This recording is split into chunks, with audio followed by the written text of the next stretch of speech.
Hola, buenas noches, bienvenidos a Cero Televisión, bienvenidos a un nuevo programa del Cuarto Poder. Vamos a debatir con nuestros invitados, como siempre, los temas de más interés de la semana aquí en Granada y también a nivel nacional.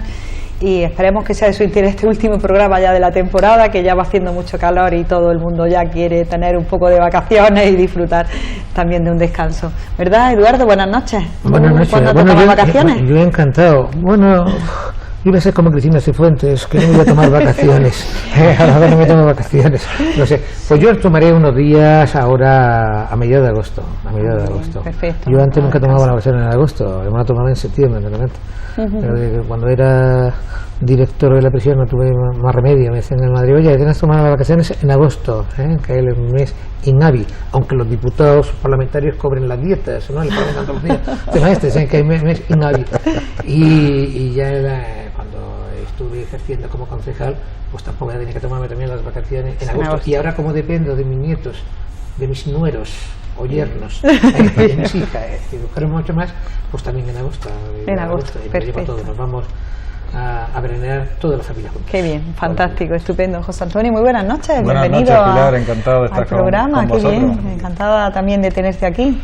¿Tú también te vas a tomar vacaciones? Yo, sí, ¿no? ¿Vas a ser como Cristina Cifuentes? No, yo me voy a tomar mis vacaciones porque llevamos un año en la empresa un poco de trajín y entonces merece la pena tomarse unos días para desconectar un poco la cabeza y después ya venir con la energía renovada. Sí. Perfecto, estupendo. Sí. Marta, tú te irás en agosto, ¿no? Algunos días, ¿no? Yo como Eduardo. Como Eduardo. Muy bien, Marta. Muy bien, Marta. ¿Y tú, Paco? Buenas noches, Paco. Buenas noches, feliz verano. Y las vacaciones es un derecho laboral consolidado que además tienen que disfrutar y ejercer los trabajadores. El estudio ese que dijo que lo ideal eran 8 días de vacaciones, eso es una falacia capitalista. Lo que hay que hacer es defender el mes de vacaciones, los 20 días hábiles, que ya cada cual los distribuya a lo largo del año como pueda o como quiera. Además, me las tomaré, pero bueno, que estaré en casa descansando sobre todo y con la familia. Tampoco es que vaya a hacer uno cosas muy mercantilista o de mucho lujo. Además hay que tomarse vacaciones uno y los demás de uno también. Exactamente. Sí, no, la verdad es que lo de Cristina Cifuentes como que no tiene mucho sentido, ¿no? Porque dice, no, yo es que no me voy a tomar, es como una libertad, un derecho adquirido de los trabajadores. Es una obligación. Es una obligación, sí. En Japón creo que es una obligación porque hay gente que no se la quiere tomar, ¿no? Algo querrá hacer con estivalidad y nocturnidad si no quiere tomar las vacaciones. Con lo cual recomiendo en Madrid que estén atentos a qué es lo que hace esta mujer mientras no toma vacaciones. Estaremos al tanto a ver vayamos si nos da a que quiera dar alguna sorpresa veraniega. Sí. Bueno, pues vamos a hablar. Ahora no hay congreso ni nada, ¿no? Creo que yo creo que no, ahora estamos de otra manera. O por decreto. No sé yo, por decreto. Los decretos son peligrosos. Y algunos decretos de Cristina Cifuentes con respecto al canal Isabel II más todavía. Bueno, estaremos al tanto por si Cristina Cifuentes hace algo interesante. Y reanudamos la tertulia, aunque sea en el mes de agosto. En agosto descansaremos, en septiembre volvemos con todos ustedes. Bueno, vamos a empezar con el tema de la noche, un tema de mucha actualidad, el tema del metro. Ya saben ustedes que se dice que está a punto de empezar ya a funcionar definitivamente, y también el tema de los transbordos, etcétera, del billete, de lo que va a costar. Vamos a hablar esto esta noche con todos vosotros. Y bueno, yo ya por lo pronto puedo deciros que llevo ayer y hoy, lo veo por todas partes al metro, es decir, que ya parece que se ha intensificado la puesta en marcha. Bueno, pero el metro o el tranvía. El metro tranvía. Metro-tranvía. Es que yo recuerdo los tranvías de antes. Yo vivía en la calle San Antón, en una calle, la calle San Antón, y paraba el tranvía que iba hasta el Triunfo, es la última parada. Sí, no, va tipo tranvía. Hoy me ha tocado a mí pararme porque venía muy despacio. Iba más rápido el tranvía, en el que nos montábamos los chiquillos atrás, hacemos nuestras travesuras, ¿sabes? Iba más rápido el tranvía que el metro, ¿no? Yo creo que la media del metro, ¿no?, aquí por la ciudad son 30 kilómetros hora. Es algo más, Eduardo, son casi... La media sale en 54 por ahí, con picos máximos de 79 kilómetros por hora. ¿Seguro? A esa velocidad? Bueno, esas eran las previsiones esa es la información para cumplir el objetivo, la frecuencia. Pues, Antonio, yo la información que tengo que saber, nos están dando informaciones distintas. Yo he estado metido en internet a ver el tema y decía que una media de unos 30 kilómetros, ¿no? En ciudad, Donde ¿no? se forma en ciudad, claro. en ciudad, 30 kilómetros. 30 kilómetros, pues sí, entre 30 y 40 kilómetros. Y después ya, si es cuando vaya ya subterráneo, será unos 70 kilómetros, pero claro, subterráneo ya es poco, no es nada más que el camino de ronda.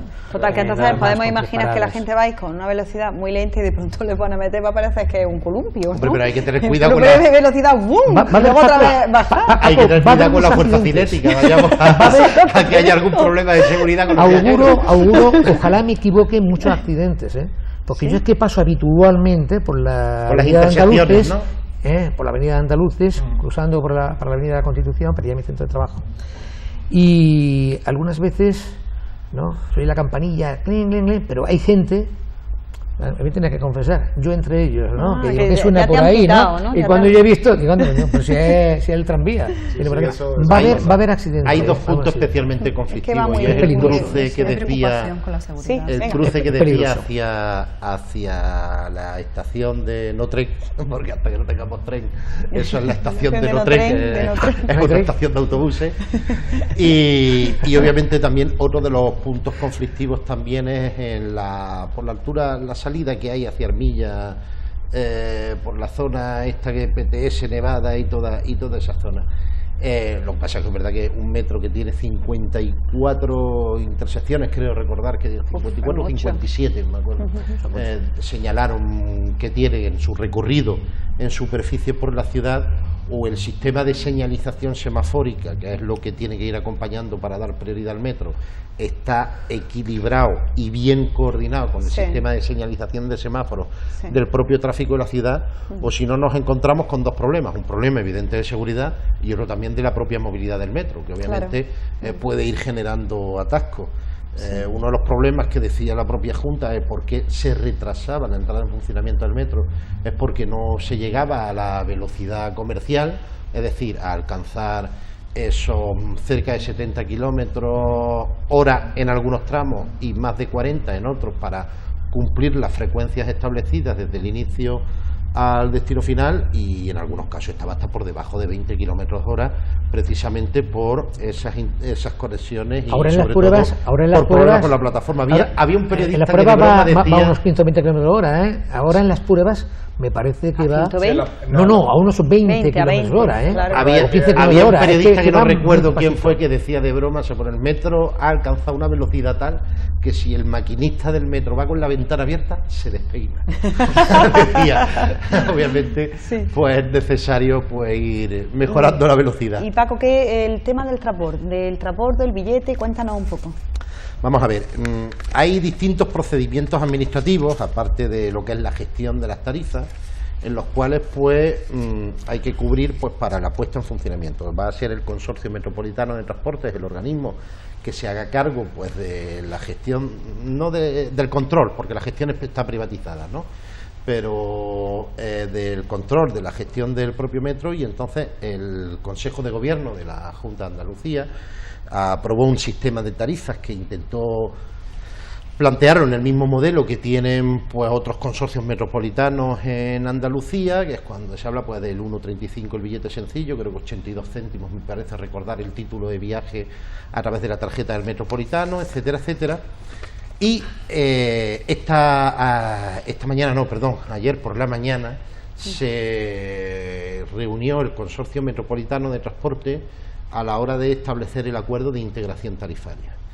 El acuerdo de integración tarifaria ha tenido su polémica, porque claro, una de las cosas que plantea este acuerdo es que hay una zona de tarificación específica para el término municipal de Granada, lo cual establece pues que la integración de las tarifas no plantee pues la intermodalidad, es decir, que el metro y el autobús urbano sean compatibles, es decir, los famosos transbordos, y que estos sean gratuitos. Sí. ¿Dónde nos encontramos con el problema? El problema que nos encontramos es que si el usuario del transporte urbano en la ciudad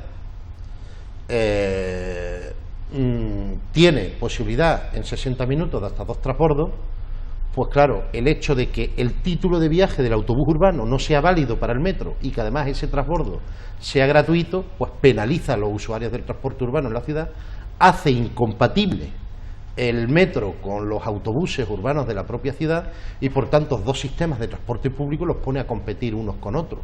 Además, eso también tiene un efecto con respecto a la explotación económica de las condiciones del transporte público en la ciudad, en tanto en cuanto pierde la ciudad esos ingresos por los trasvases de viajeros al metro y por tanto se encarece más el transporte público urbano en la ciudad, con lo cual nos encontramos con una paradoja de que teniendo un nuevo sistema de transporte público le sale más caro a la propia ciudad. Por tanto, nosotros creemos que este acuerdo de integración tarifaria no es buena para la ciudad y que lo que de verdad se debería avanzar para de verdad poder plantear un modelo de billete único sería que hubiese transbordo gratuito, no solo en la ciudad, sino también con los transportes metropolitanos, con los autobuses metropolitanos, que además ese transbordo gratuito pues permita la integración de líneas coordinadas y ya si fuese con un modelo de gestión pública ya sería la panacea, pero parece ser que no, que han preferido pues optar hacia un modelo que hace incompatible un sistema económico. Paco o Marta, ¿no? Pues ahora que estéis ahora en activo en el ayuntamiento, no es que le iba a hacer una pregunta, ¿sabes? Como ciudadano calle, ¿no? Yo tengo aquí los precios. Dice 1,35 un viaje. El billete ordinario. El billete ordinario, 1,35 la vuelta, 2,70. No sé por qué 1,35, yo creí que iba a bajar. Después dice que habrá unos bonos de 5, 10 y 20 euros, que sale el billete a 0,82. Son los títulos de viaje. Como tú muy bien has dicho. Después también tenemos un bono mensual de 40 euros, un mes ilimitado, con lo que cual, sale ya el viaje. Perdóname la apreciación. Sale excesivamente caro el bono mensual, con lo cual se penaliza a quien más usa el transporte público, lo que es algo completamente contradictorio si se quiere otro tipo de movilidad. Es que quiero llegar a una cosilla para que nos expliques que esto es importante también para los televidentes, ¿no? Que sepan el tema. Después también hay otro bono, que cuesta 35 euros, tienes para 45 viajes y sale el viaje a 0,78. La tarjeta turista, 4,50 céntimos, un día ilimitado, de manera ilimitada. El número de viaje ilimitado. Sí, pero, y después es algo que a lo que yo iba. Dice transbordos, urbano y el metro, ¿no? El autobús urbano. Dice el urbano, el autobús, 0,99. El metro, 0,62. Sale ya el metro a 1,61. Después dice, del metro, si el transbordo es del metro, no entiendo, el metro sale 0,82 y el urbano, o sea, cuando la inversa, 0,79. Es decir, que total, si del metro 1,61, te traes más barato que el metro ordinario, pero yo qué sé, pero yo me encuentro aquí en una situación que si yo me hago este lío, bueno, yo es que también soy ya muy torpe, pero otros se van a hacer más liados que todo, por eso yo soy partidario del billete único. La verdad es que el sistema del billete único, que es sistema más de tarifa es bastante complicado. Billete único. Es que este es un lío para todo el mundo, para todo el mundo. Y además, si tiene coste, pues es que ya empieza a ser difícil llamarlo transbordo, ¿no? Porque claro, si hay coste no hay transbordo. No hay transbordo. Y cuando ya te metes en bonos mensuales y demás, pues ya te lo piensas, porque si un bono mensual solo te sirve para el metro y no te sirve después para el autobús, te quedas limitadísimo. El metro, recordemos, además, solo llega para algunos pueblos. Claro. Y dices, bueno, pues entonces para la gente de esos pueblos sí se comprará el bono, pero en el momento que tenga que ir a otro lugar o simplemente moverse por la ciudad, el bono ya, pues no le sirve. Entonces, que es que esto es un disparate. En cualquier ciudad moderna, en cualquier ciudad a la que vas. Y además con dos títulos distintos, porque el bonobús del urbano no sirve para el del metro. O sea, no es ya que sean precios distintos y te cobren más o menos, es que no te sirve la misma tarjeta físicamente. Esto no puede ser. Y una cosa creo que en todo esto se nos olvida, que claro, esto en realidad es un síntoma de que directamente no hay una planificación coordinada. No solo para donde más lo vemos o donde más se hace evidente es en esto, pero es que en general, en las líneas, simplemente en la planificación del sistema. Y es que lo que parece que se está olvidando es que no somos Granada, La Zubia, Ogíjar, Escájar, Armilla, somos un área metropolitana que funciona como una sola ciudad, 600.000 habitantes o más si contamos toda la población flotante que tiene la capital y también los pueblos del área metropolitana, Y no tenemos, es como si una ciudad, pues como Sevilla, no tuviera un sistema de transporte público único, sino que cuando te vas a un barrio es uno y cuando te vas a otro barrio es otro. Esto es un disparate. Y además no tienen... Es que no ha habido planificación. Esto con el nada. precio. Claro, es que a eso voy. No hay una planificación. Han pasado 20 años desde el primer proyecto en el 98 y ya hemos visto la digamos, descabida. no ha habido una planificación urbanística. Los crecimientos de los municipios han ido encaminados pues, a absorber también población del área de la capital. La capital ha perdido mucha población, tenemos muchísimas viviendas vacías, un deterioro muy grande en la capital con la pérdida de recursos que eso supone, pero después no se ha pensado que se iba a funcionar así. Entonces hay desplazamientos cotidianos de la capital a los pueblos del área metropolitana y funcionan como barrios, pero eso no se ha pensado. Ni ha habido una coordinación, ni ha habido una planificación, ni urbana, ni tampoco del sistema de transporte público. Con lo cual no tenemos sistema de transporte público. Y lo que estamos necesitando todos, que es prescindir del coche particular, que lo necesitamos para todo, por comodidad, por seguridad, por precio, porque es carísimo, y sobre todo por nuestra salud. Fundamental, por nuestra salud. Tenemos unos índices de contaminación brutales y se deben al tráfico, no otra cosa, porque no tenemos industria. Entonces, es que a esto se le puede dar la vuelta, porque además tenemos un sistema de transporte público que es un lastre económico para el ayuntamiento. ¿Por qué? Pues porque no da respuesta. Hay que darle la vuelta a esto y darle la vuelta económicamente y también en cuanto al servicio. Necesitamos ese sistema de transporte público. Si es que con una tarjeta tendríamos que poder subirnos al metro, al autobús, a los buses metropolitanos, planificados, coordinados. Si es que esto sucede en las demás provincias, en las demás ciudades. A un sistema de bicicletas eléctricas, de alquiler público de bicicletas eléctricas. Y digo eléctricas porque tenemos las características geográficas que tenemos en la ciudad y ya lo tenemos completo y dejamos de contaminar, que es la principal fuente de contaminación, y también dejamos de otra cosa. Tren de cercanía. También, pero bueno, eso ya no tenemos ni tren, tenerlo, pero ya, José Antonio, a ver, el mismo billete ya ahí ya tendría que José Antonio tiene que hablar. Y otra cosa que con eso resolveríamos es que nos vamos comiendo suelo de vega cada vez más y más, con unas carreteras cada vez más atascadas, que lo que generan es más necesidad de anillos y anillos continuos de cemento y otra, y ahora las BAUs y nos cargamos Vegasur y no, esto no puede ser. Y está comprobado que más carreteras genera más necesidad de tráfico privado. El dinero de hacer las BAUs es que da para montar un sistema de transporte público integrado, realmente integrado para la área metropolitana, que podamos dejar nuestros coches donde hay que dejarlos y que nos lleve el transporte público, lleve a todas que nos podamos partes. dejar llevar. José Antonio. Sí, a mí me gusta llamarlo, porque Eduardo decía tranvía y tal, a mí me gusta llamarlo metro ligero, porque realmente soterrado solo para en 3 estaciones de las 26 que tiene a lo largo de... Soterrado solo exclusivamente por el cambio de ronda. Sí, solo y exclusivamente. Entonces, metro ligero parece un buen... Bueno, yo decía tranvía por la velocidad que lleva, ¿sabes? Que tiene menos que los otros anteriores, ¿no? El otro día, bueno, todos lo estamos viendo ya pasear, porque están todos las unidades están todas funcionando para intentar coordinarse bien, para que los semáforos, porque eso ha sido un problema, como decía Paco, es un problema inicialmente, es decir, llevamos 10 años con la construcción del metro en Granada y en los pueblos colindantes por el recorrido que hacen, y los semáforos han estado abiertos, han estado intermitentes todo el rato, entonces nos hemos acostumbrado a verlos en intermitente, con lo cual esos semáforos tenían que haber estado tapados, como se hace en todas las construcciones y en las obras, y en el momento en que lo pones en marcha destapas, y entonces la gente para no generar vicios en la movilidad, claro. Porque eso pasa, ya hemos tenido 2 o 3 accidentes que todos los conocemos de las notas de prensa y tal, de que bueno, uno se despista. Yo mismo cada vez que paso por una rotonda por el circuito del metro, lo paso y digo, tengo que mirar, me tengo que concienciar de que tengo que mirar a ver cómo está, porque lo oirá o no lo oirá, porque tendrá la radio puesta del coche o no tendrá la radio puesta. Si pueden no oírlo, efectivamente. Hay que tener cierta precaución. Por eso yo creo que ya de hecho ya se está trazando la última puesta en marcha del metro, que decían que iba a ser ahora para final de julio, y creo que la van a dejar para agosto, aprovechando que hay menos gente en Granada, ¿no? Evidentemente, o sea que yo creo que puede ser una estrategia. Pero ya llegará septiembre. Porque no se fían perfectamente de que esté todo coordinado, ¿no? Ya llegará septiembre.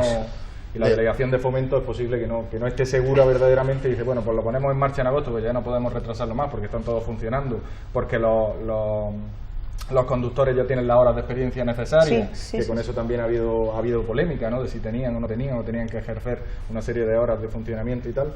Entonces yo creo que lo dejarán. Con respecto al precio, ¿no? Que estamos un poco hablando, realmente el billete único, pues estamos hablando de 1,35 del metro ligero y 1,20 que tiene actualmente el sistema de autobús urbano. 1,40 porque se subió... Sí.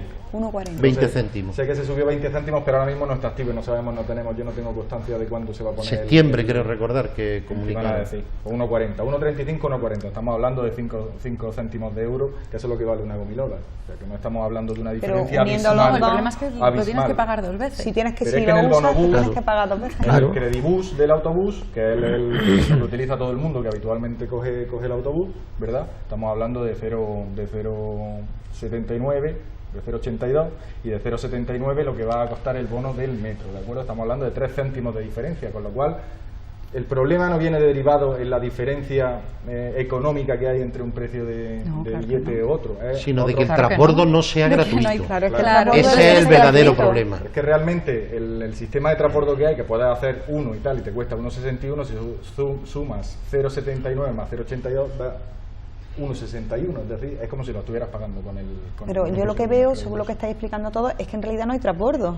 Tienes Claro, que pagar independiente, no existe el transbordo. No existe intermodalidad, Claro, porque no obviamente existe. para que un sistema de transporte público sea intermodal necesita ser compatible con otro sistema de transporte público. Claro. ¿Qué nos encontramos? Pues con el problema de que compiten entre sí. Pongo un ejemplo muy concreto. Yo que vivo en el Cerrillo de Maracena y pasa el metro por allí, hay una parada del metro. Yo generalmente, que uso el transporte público, cojo la línea N3, hago intercambio con la LAC y llego al centro de la ciudad. Yo pago con mi título de billete y al final el transbordo me sale gratuito. Bien, y eso es lo que suele hacer el 90% pues, de las personas de mi barrio que se mueven en autobús. Si las personas de mi barrio quieren tomar el metro, si luego tienen que hacer transbordo con una línea urbana o para ir al Zaidín o para ir a otra zona de la ciudad, tienen que pagar un transbordo, con lo cual no van a usar el metro, van a usar el transporte urbano. ¿Por qué? Porque les va a salir más barato. Al final, lo que estamos encontrándonos es con un sistema que es incompatible lo uno con lo otro, pero a su vez podemos ponernos en la situación distinta. Si ahora mismo el metro pasa por el camino de Ronda, nos encontramos que hay líneas de autobuses que cubren ese recorrido. Totalmente, claro. ¿Por qué los ciudadanos de allí, que con la línea metro podían tener cubierto ese servicio, van a tener que pagar el doble que un ciudadano de otros barrios? Porque no tienen la posibilidad de metro gratuito, pero es que además, para poder hacer transbordos con el metro no gratuito, hay que hacerla no con el bonobús del autobús urbano, sino con el bonobús de los autobuses metropolitanos y del consorcio de transporte. Es decir, tienes que ir con dos tarjetas distintas. Una de la Junta y otra del Ayuntamiento, exactamente. ¿no? Y además genera el problema, es decir, cuando las líneas del camino de Ronda se podían destinar esos kilómetros de transporte público a reforzar líneas de barrio, pues obliga casi al ayuntamiento, para garantizar las condiciones de igualdad de movilidad de todos los granadinos, a tener que estar manteniendo esa línea por el camino de Ronda y solapar dos sistemas de transporte público continuamente. Sí, la verdad es absolutamente ineficiente, claro, porque genera distinciones entre uno y otro. Y ojo, eso es la ciudad de Granada, pero también habría que hablar del entorno metropolitano. Es que lo lógico para un billete único es que los transportes sean gratuitos para los ciudadanos de Granada, pero lo sea también para los ciudadanos del área metropolitana. En última instancia, de lo que estamos hablando son de sistemas de transporte público que tienen que ser subvencionados, que los costes del transbordo los tiene que asumir los costes de la propia explotación del metro, y del mismo modo que la Junta de Andalucía, en otras ciudades donde se explota el metro, paga o realiza otras inversiones en el ámbito de movilidad, lo que requiere en la ciudad de Granada, porque de las 26 paradas, más de 16 son en el término municipal de Granada, pues requiere de compensaciones de otro tipo, que entre otras cosas debe ser la del sistema de transporte gratuito. Eso es lo que racionaliza, porque además la ciudadanía no entiende qué es competencia del ayuntamiento, qué es competencia del consorcio metropolitano, o qué es competencia de la Junta. La ciudadanía lo que son administraciones públicas que tienen que ponerse de acuerdo para que los sistemas de transporte público estén coordinados con unas tarifas únicas, con un billete único, y que sean compatibles unas con otras. Eso es lo que posibilitará una verdadera movilidad. Y si me permitís la broma, Granada es tan bonita que es una obscenidad hacer un metro para que no se pueda ver la ciudad. Por eso hubo la discusión entre metro y tranvía, y cuando la Junta vio esa discusión dijo, no hay problema, no será metro, será metropolitano. Así que ese es el problema que nos encontramos. Sí. Muchas veces hay mucho ruido, pocas nueces y sobre todo muy poca planificación y coordinación. Eduardo. Bueno, me parece muy bien la explicación que has dado, muy detallada. Yo lo que te iba a decir es que lo que mal empieza, mal acaba. Lo que mal empieza, mal acaba. Y ahí José Antonio ha sido muy benevolente en los tiempos, ¿no? A mí me enseñaron desde pequeñito algo que tengo como lema, ¿no? Haz lo que debes y está en lo que haces. Y la planificación política ha sido totalmente un desastre. Te lo digo a ti que tú eres un trabajador de la empresa privada. Si te diga la política, ¿no? ya te acordarás de lo que estoy diciendo, de lo que lleves esta noche. El proyecto inicial del metro, tú dices, hace 10 años, fue en el año 1998. El proyecto inicial lo presentó la Junta y el Ayuntamiento. En el 2005, el proyecto definitivo. Fíjate, 7 años, o sea, 7 años para el proyecto definitivo. En agosto del 2007 comenzaron las obras del metro, que debía finalizar en el 2010. Tenían que finalizar. No finalizaron. No es que no finalizaron, es que no comenzaron. En el 2011 hubo problemas de financiación, ¿no? Con el metro y con el pago también a constructores y demás. En el 2000, he dicho en el 2011, ¿no? Como los problemas. En el 2012, quiero seguir para que vosotros veáis cómo está todo el tema este y para que Marta se entere, porque Marta era muy pequeñita en aquellos entonces, ¿no? Cuando empezó. En el 2012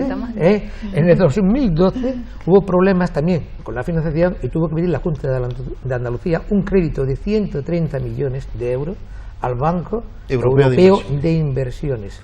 En el 2013 hubo problemas, sobre todo por la zona de Alcázar del Genil, la estación, con el tema de resto arquitectónico, de resto arqueológico, de resto arqueológico.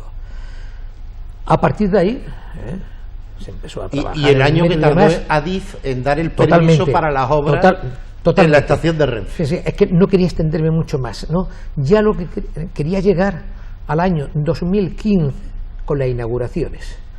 A finales de 2015, después de 2016, a finales de 2016 iba a inaugurar, 2017, vamos por marzo, o sea, no, ya vamos, iba a ser en marzo, vamos, estamos ya en el mes de julio, se dice que en el mes de agosto, tú has dicho que en el mes de agosto, lo has dicho tú, Paco, que en el mes de agosto se puede inaugurar porque hay menos gente o así. Sí, José Antonio, mucho me temo que no sea en el mes de agosto, mucho me temo que sea a final de año. Tú fíjate lo que te estoy diciendo, Mira lo que estoy diciendo, con todo el tema de los transbordos, ¿no? Y demás también ahora que en el Pleno, no sé si que los grupos, todos los grupos de oposición en el Ayuntamiento, ¿no? Se han opuesto a las tarifas, ¿no? A las tarifas que hay actualmente. Yo creo que eso va a hacer que haya un retraso bastante importante en ese asunto. Es decir, ¿y cómo empezó? ¿Qué presupuesto inicial había, ¿no? Esa es la planificación política. Iniciar con el tranvía, yo quería decir mantenía o metro ligero, para no llevarle la contraria a nuestro querido amigo José Antonio Huertas. Presupuesto inicial, 260 millones de euros. Luego se actualizó a 430 millones de euros y al final costará alrededor de 558 millones de euros. Yo voy a decir que un poquito más va a hacer, ¿no? Se puede llegar a los 600 millones de euros. Esa es la planificación política que se ha hecho, ¿no? Para el metro. ¿Cómo está sucediendo? También pues, con el AVE y con otra serie de temas que tampoco quiero abundar en ello, la difusión sanitaria, ¿no? O sea, lo que está sucediendo en Granada, ¿no? Con el Museo Arqueológico, con el Centro Lorca, de esto sabe mucho Paco Puentedura y Marta, ¿sabes de ese tema, no? O sea, un auténtico desastre. Vamos a tener que llegar a no confiar en los políticos y crear lo que se llama la civitocracia. la sociedad civil, que le pegue un empujón a todo esto, porque si no es que los va a fallar. Claro, ¿no? Eso de cuidado. Mira, tu relato es impecable, pero te añado solo un dato. Aparte, bueno, la sociedad civil siempre tiene que estar atenta, haya o no empujando muy fuerte. haya o no haya, porque contra lo que hay que luchar no es contra la política, sino contra los malos políticos que, por desgracia, oye, la sociedad civil hace política, ¿no? abundan bastante. La sociedad civil es la expresión más democrática de la política, de hecho. Tenemos que Ciudadanos y a Podemos, que surgió, ¿no? Dicho contra esto, los contra las políticas tradicionales. Se te olvida una parte importante que también en el relato es justo señalarla, y es el periodo en el cual en el 2003 hay un cambio de gobierno en la ciudad de Granada, donde entra un señor llamado José Torres Hurtado como alcalde de la ciudad y plantea cargarse toda la planificación del metro que se había hecho hasta entonces, y plantea el soterramiento del metro por el camino de Ronda, con lo que eso ha supuesto de centenares de comercios en el propio camino de Ronda. Paco, no se me ha olvidado, es que te quería dar cancha a ti. Vale.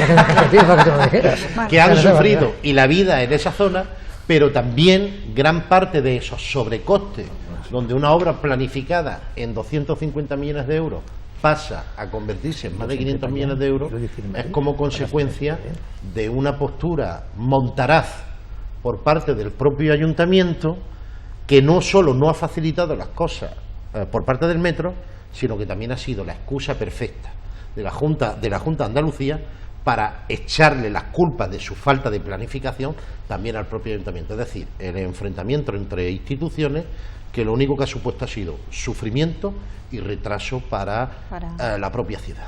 Marta. Yo estoy de acuerdo con Eduardo en el sentido de que aquí, a ver, también la mala planificación no es solo mala planificación, es responder a intereses que no son los de la ciudadanía y los de las necesidades de la ciudad, sino otros intereses en determinados momentos de las entidades financieras, de las constructoras y demás, ¿no? Que esto con la obra civil ya se sabe, y por eso es que es tan importante que realmente la sociedad civil dé ese paso, y sobre todo hay una clave, ¿no? Que es que la financiación directa por la gente, que eso está muy claro en Podemos, y el funcionar con microcréditos de la gente. Así se financian las campañas, de forma que te debes a la gente, no a otros intereses. Entonces, esa siempre pensamos que es una clave para poder ir haciendo, para poder hacer los cambios y simplemente responder a los intereses al interés común, al interés de la mayoría.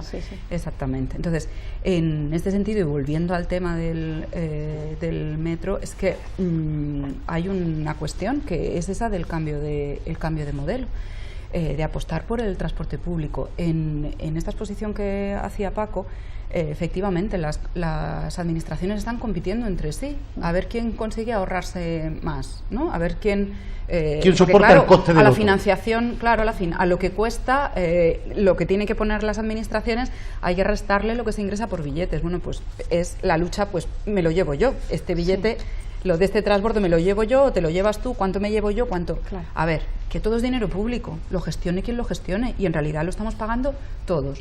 Es verdad que hay unos problemas muy graves de financiación de las administraciones locales, de los ayuntamientos. Tienen realmente mucha incapacidad para afrontar la prestación de servicios públicos, y mucho más las ciudades como Granada, que además eso tienen que prestar servicios de transporte público. En este sentido, una de las cosas que hemos planteado, hemos llevado a pleno, y por esto han apostado Barcelona, Madrid y muchas otras ciudades, es porque hay una ley de financiación del transporte público, que haya financiación estatal, porque es un servicio que las ciudades prestan no solo para sus habitantes. Las ciudades son motor económico de todo el territorio, y el transporte público de la ciudad lo usa cualquiera que venga a utilizar los servicios o los equipamientos o hacer gestiones a la capital. Bueno, y en el caso de Granada, con el área metropolitana, pues con mucho más motivo, ¿no? Pero independientemente de eso, es que es todo dinero público, con lo cual, una vez que estamos aquí, estando totalmente de acuerdo en que ha habido muy mala planificación, a esto hay que darle la vuelta.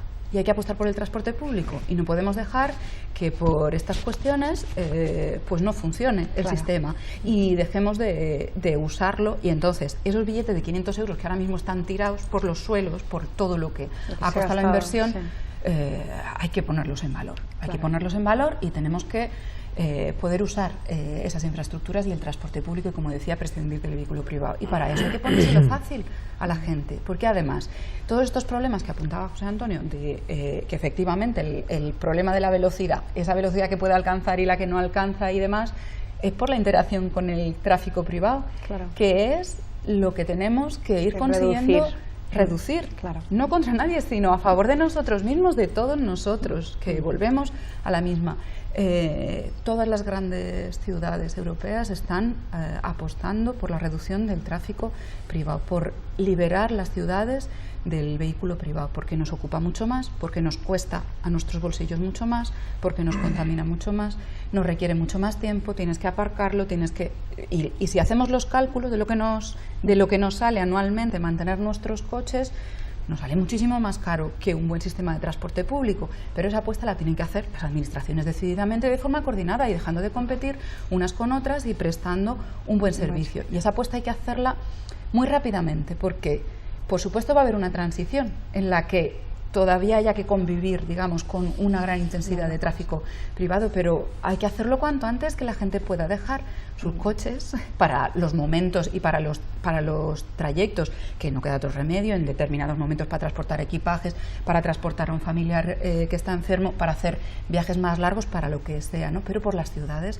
no puede ser. Y entonces esa transición hay que hacerla lo más rápido posible, como decía, por nuestra economía y también por nuestra salud. José Antonio. Sí, bueno, yo quería comentar al hilo de lo que ha contado Eduardo, de los 558 millones, que salen aproximadamente unos 35 millones por kilómetro construido, ¿verdad?, lo que nos ha costado. Desde hace ya bastantes meses nos está costando diariamente que el metro no esté funcionando. Diariamente que el metro no esté funcionando nos está costando, pues nosotros hemos calculado unos 600.000 euros desde principio. Diariamente, que pagamos a los ciudadanos de Granada. Es algo más, son 2 millones los costes de explotación, es decir, el déficit de los costes de explotación del primer año, con lo cual quiere decir que como mínimo estamos hablando de 1 millón de euros. ¿Diario? Es decir, que habéis hecho un análisis prudente. Habéis sido prudentes, pero ¿qué es más? No, yo me estaba refiriendo de todos los propios datos que daba la Junta, ¿no?, de los costes de explotación. Al tema de que has comentado tú del camino de ronda, es decir, cuando se ponga el metro en marcha ya los autobuses no pasan por ahí, pero mientras no se ponga, los autobuses tienen que suplementarse los servicios para cubrir ese circuito, ¿no? Aparte de eso, nosotros ya en el ayuntamiento, que hace meses que no se reúne, y aquí me lo podéis decir vosotros, la permanente del Observatorio de Movilidad. Desde septiembre del año pasado. No se puede consentir que una obra que ha costado 558 millones y lo que todavía queda, más el dinero que se está costeando a través del ciudadano de Granada diariamente por no poner el metro en marcha, el equipo de gobierno de este ayuntamiento no autorice tener una reunión del Observatorio Permanente de Movilidad para resolver esto y otros muchos temas. Por ejemplo, en el área metropolitana se calculan que hay más de 350.000 desplazamientos diarios entre Granada y el área metropolitana y Granada, ¿de acuerdo? Nosotros hemos planteado en el famoso plan de saneamiento que ha planteado el equipo de gobierno del Partido Socialista, en el plan de movilidad reducir hasta la mitad de lo que está costando en transporte con 3 ejes fundamentales. Uno sería las líneas coordinadas con el transporte metropolitano, otro sería los aparcamientos disuasorios en el cinturón, ¿de acuerdo? Deja el coche, el ciudadano de la Zubia deja el coche en un aparcamiento que no le cuesta nada porque va a coger el autobús o va a coger cualquier otro transporte público, y después la integración tarifaria, que es lo que hemos hablado antes, con todos los operadores y con todos los transportes de la ciudad de Granada. Yo creo que eso es fundamental. Yo creo que el ayuntamiento, el equipo de gobierno de este ayuntamiento tiene que darse cuenta que esto es un problema y que mire a los granadinos y no mire para Sevilla, para la Junta de Andalucía, porque si lo convoca pues va a tener problemas con su propio partido, con la Junta de Andalucía. Bien, última ronda. Conclusiones, porque la ciudadanía, después de lo que habéis contado, estamos asustados, ¿no?, con este asunto, entre lo que vamos a tener que pagar de coste total del metro. Bueno, yo estoy asustado si me atropella el metro. Y si luego te atropella el metro. ¿No? Y sobre todo con la velocidad a la que va. A la velocidad que va. Luego el billete, pues tienes que ir con 2 billetes, uno de la Junta, otro del Ayuntamiento. Es que son 20 años de culebrón. Y yo no digo que obviamente existe un responsable principal que se llama Junta de Andalucía, y eso no hay que negarlo, en el ámbito de una mala planificación, pero es que además la posición del ayuntamiento también deja mucho que desear. Y especialmente, no solo el anterior equipo de gobierno por haber desandado todo lo andado, que tiene su ámbito de responsabilidad y de retrasos con respecto a la obra del metro, pero también la posición tan de no defender los intereses de la ciudad y anteponer los intereses de la Junta a los de la ciudad que tiene el actual alcalde.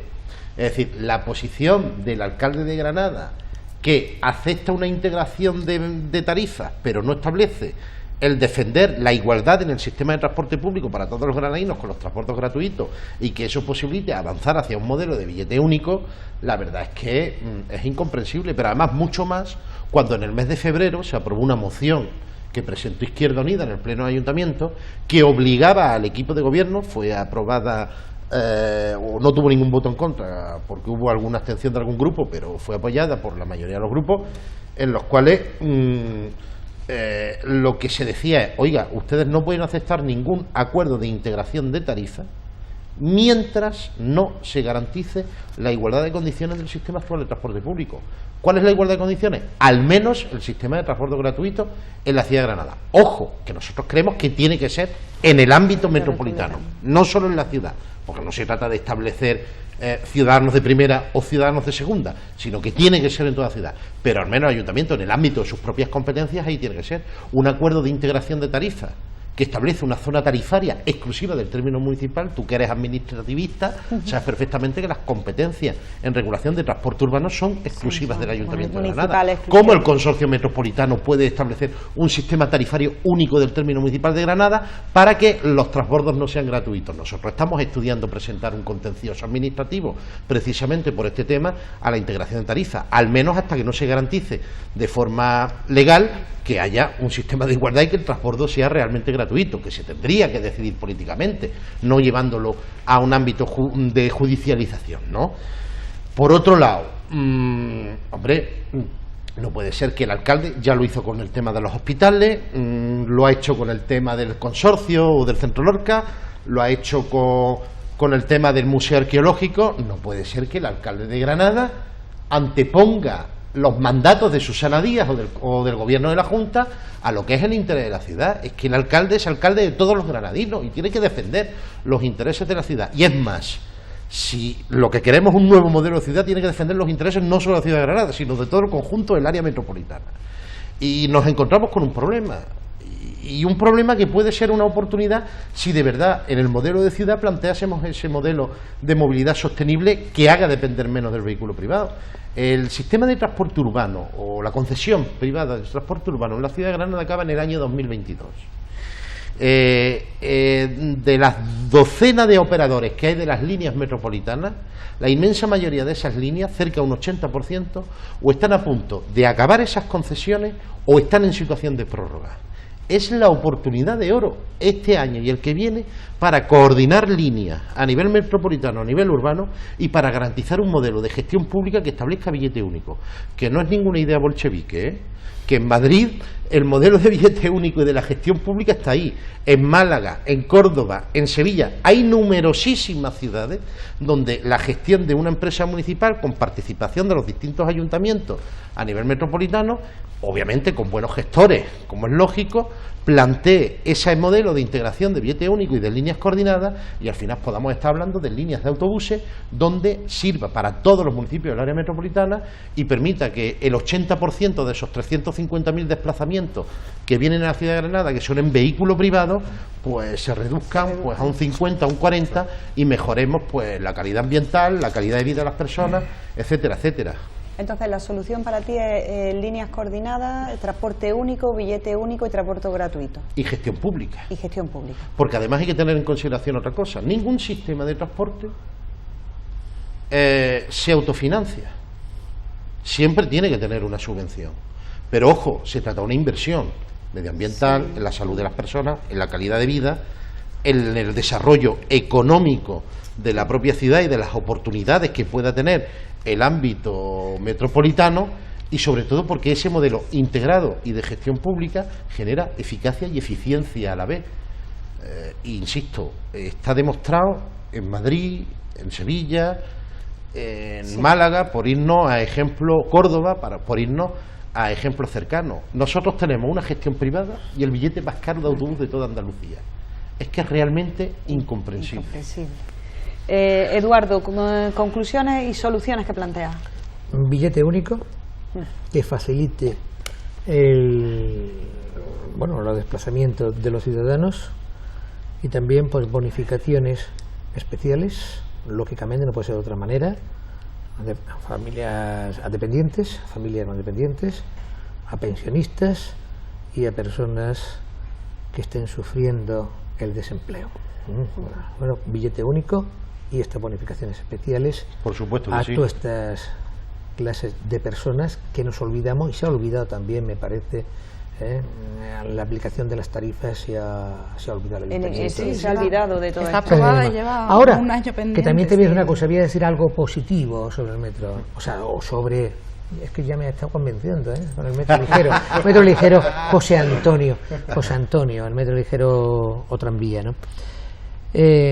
No hay mal que por bien no venga, también. Se han reurbanizado ciertas zonas de Granada, se han ensanchado aceras, se han abierto otros espacios públicos, ¿no? Y zonas con arboleado y demás, una cosa que le gusta mucho a nuestra queridísima Marta Gutiérrez, plan ecológico y demás. Ya, bueno, anda que con estos días de calor no se echan de menos espacios de sombra y la necesidad de más árboles en la ciudad. A otro uno más que otro. Exactamente. O sea que también se ha hecho, ¿no? Pues mira, pues ha conseguido también hacer algo en este capital que se ha invertido, que se está invirtiendo también en el metro. Perfecto.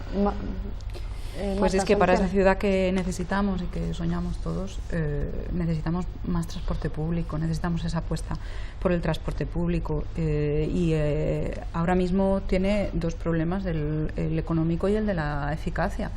Y los dos vienen más o menos de los mismos sitios. Está totalmente fragmentada la gestión por la falta de esa concepción de área metropolitana, pero es que hasta el punto de que incluso a nivel de Granada la subcontratación de la Alhambra Bus y de la línea de Cenes a otra empresa, que eso genera unas desigualdades de condiciones entre los trabajadores y también en sus condiciones laborales, que también tienen una repercusión en el servicio.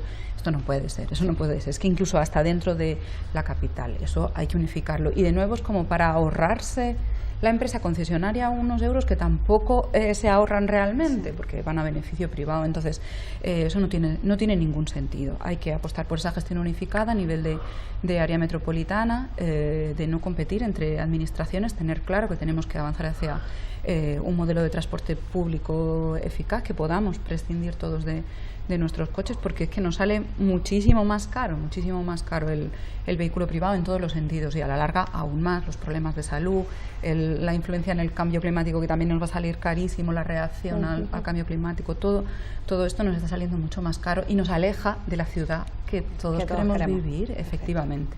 Y la otra vía por la que está suponiendo un problema económico, concretamente en Granada, efectivamente es esa gestión privada a la que se le garantizan, aunque nos hagan los autobuses de las cocheras, 2 millones de euros anuales de beneficio.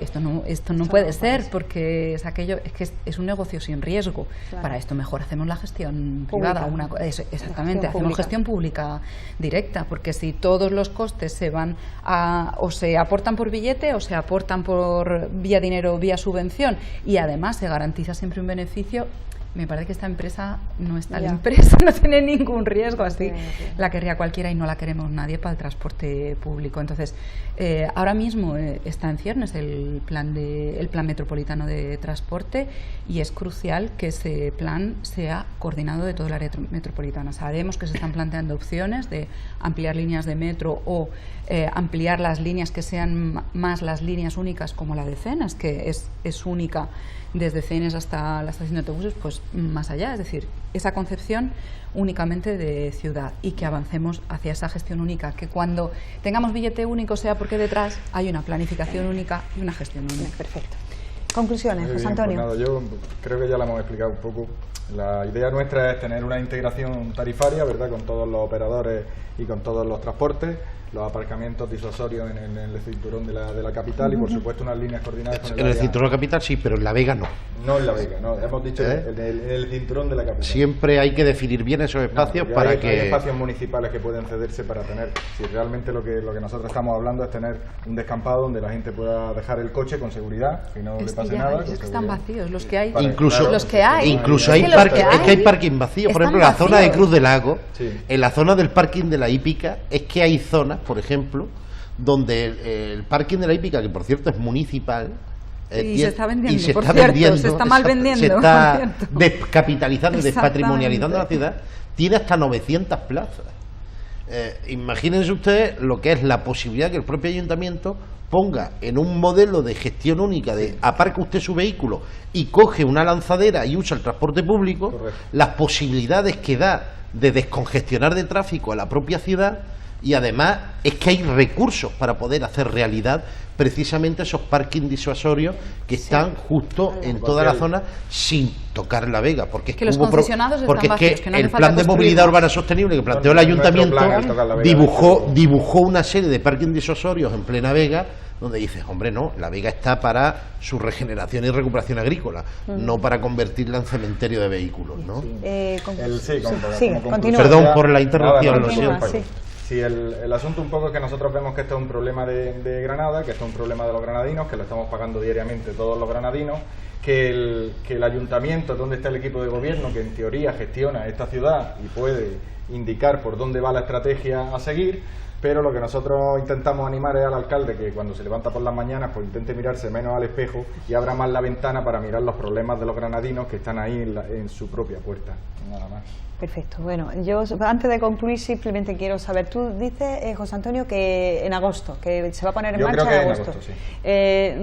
Eduardo ha dicho que a final de año. Marta. Yo creo que por ahí. Es que con esto me parece que es mejor no jugar a hacer apuestas. Ya, la verdad que se no ponga, una apuesta, que se es ponga una en marcha intuición. De forma segura, tiempo de forma todavía. segura y de forma eficaz. Yo no puedo, yo no te aventuras. ¿Y tú, Paco, a fecha? Yo tampoco me atrevo, porque yo al actual consejero, en los 3 años que lleva consejero, le he escuchado decir 7 fechas distintas. Por eso digo yo que por lo menos... Y ha incumplido las 7 fechas. Por eso digo yo que por lo menos para noviembre, por ahí... Que se ponga... Que se ponga en marcha cuanto antes, por supuesto que en condiciones seguras, con transbordos gratuitos, y que de verdad sea un sistema eficaz y compatible con los demás sistemas de transporte urbano. Perfecto, pues nos quedamos con esto que habéis dicho todos, que además creo que habéis coincidido en toda la exposición que habéis hecho es de sentido común. Pasamos al segundo tema de la noche, que es el tema del IBI, ¿no? Desde que el gobierno aprobó el decreto del catastrazo en el que se preveía que 1.900 municipios pudieran subir el IBI en este país, pues bueno, ha habido muchas conjeturas, a ver quién lo va a subir, quién no. Granada está entre los municipios que de la lista de los que lo iban a subir, y quiero que hablemos del tema en relación a Granada, pero también en relación al resto de España, porque hay muchas organizaciones, instituciones, fundaciones que están exentas de pagar el IVA, y eso crea el IBI, perdón, y eso crea muchísima polémica, ¿no? Entonces quiero que hablemos de esto esta noche, porque unos nos vamos a tener que rascar el bolsillo, otros no, vamos a ver cómo va esto. Venga, José Antonio, empieza tú ahora. Pues nada, yo en el tema del IBI lo primero que tengo que informar es que el otro día pagué yo el IBI de mi piso y ya vi un aumento del 4% con respecto al año pasado. Un 4% de subida que supongo que habrá sido generalizado, ¿no? para toda la ciudad, ¿no? Entonces, claro, hay que tener en cuenta un poco que el IBI aprobada por el gobierno del valor catastral y el tipo que le aplica. El tipo lo aplica el municipio, el valor catastral lo pone el Estado. Hace ya tiempo el Partido Popular fue el que le solicitó al Estado que revisara el valor catastral y tal. Realmente lo que estamos viendo ahí es una subida encubierta, ¿no? Y ahora nos estamos dando cuenta de que no tenemos más remedio, de que si no llegamos a algún tipo de consenso y algún acuerdo entre los grupos políticos y tal, el IBI va a subir todavía más. Este año ha subido un 4%, pero se prevé que siga subiendo más, con lo cual nosotros no estamos de acuerdo.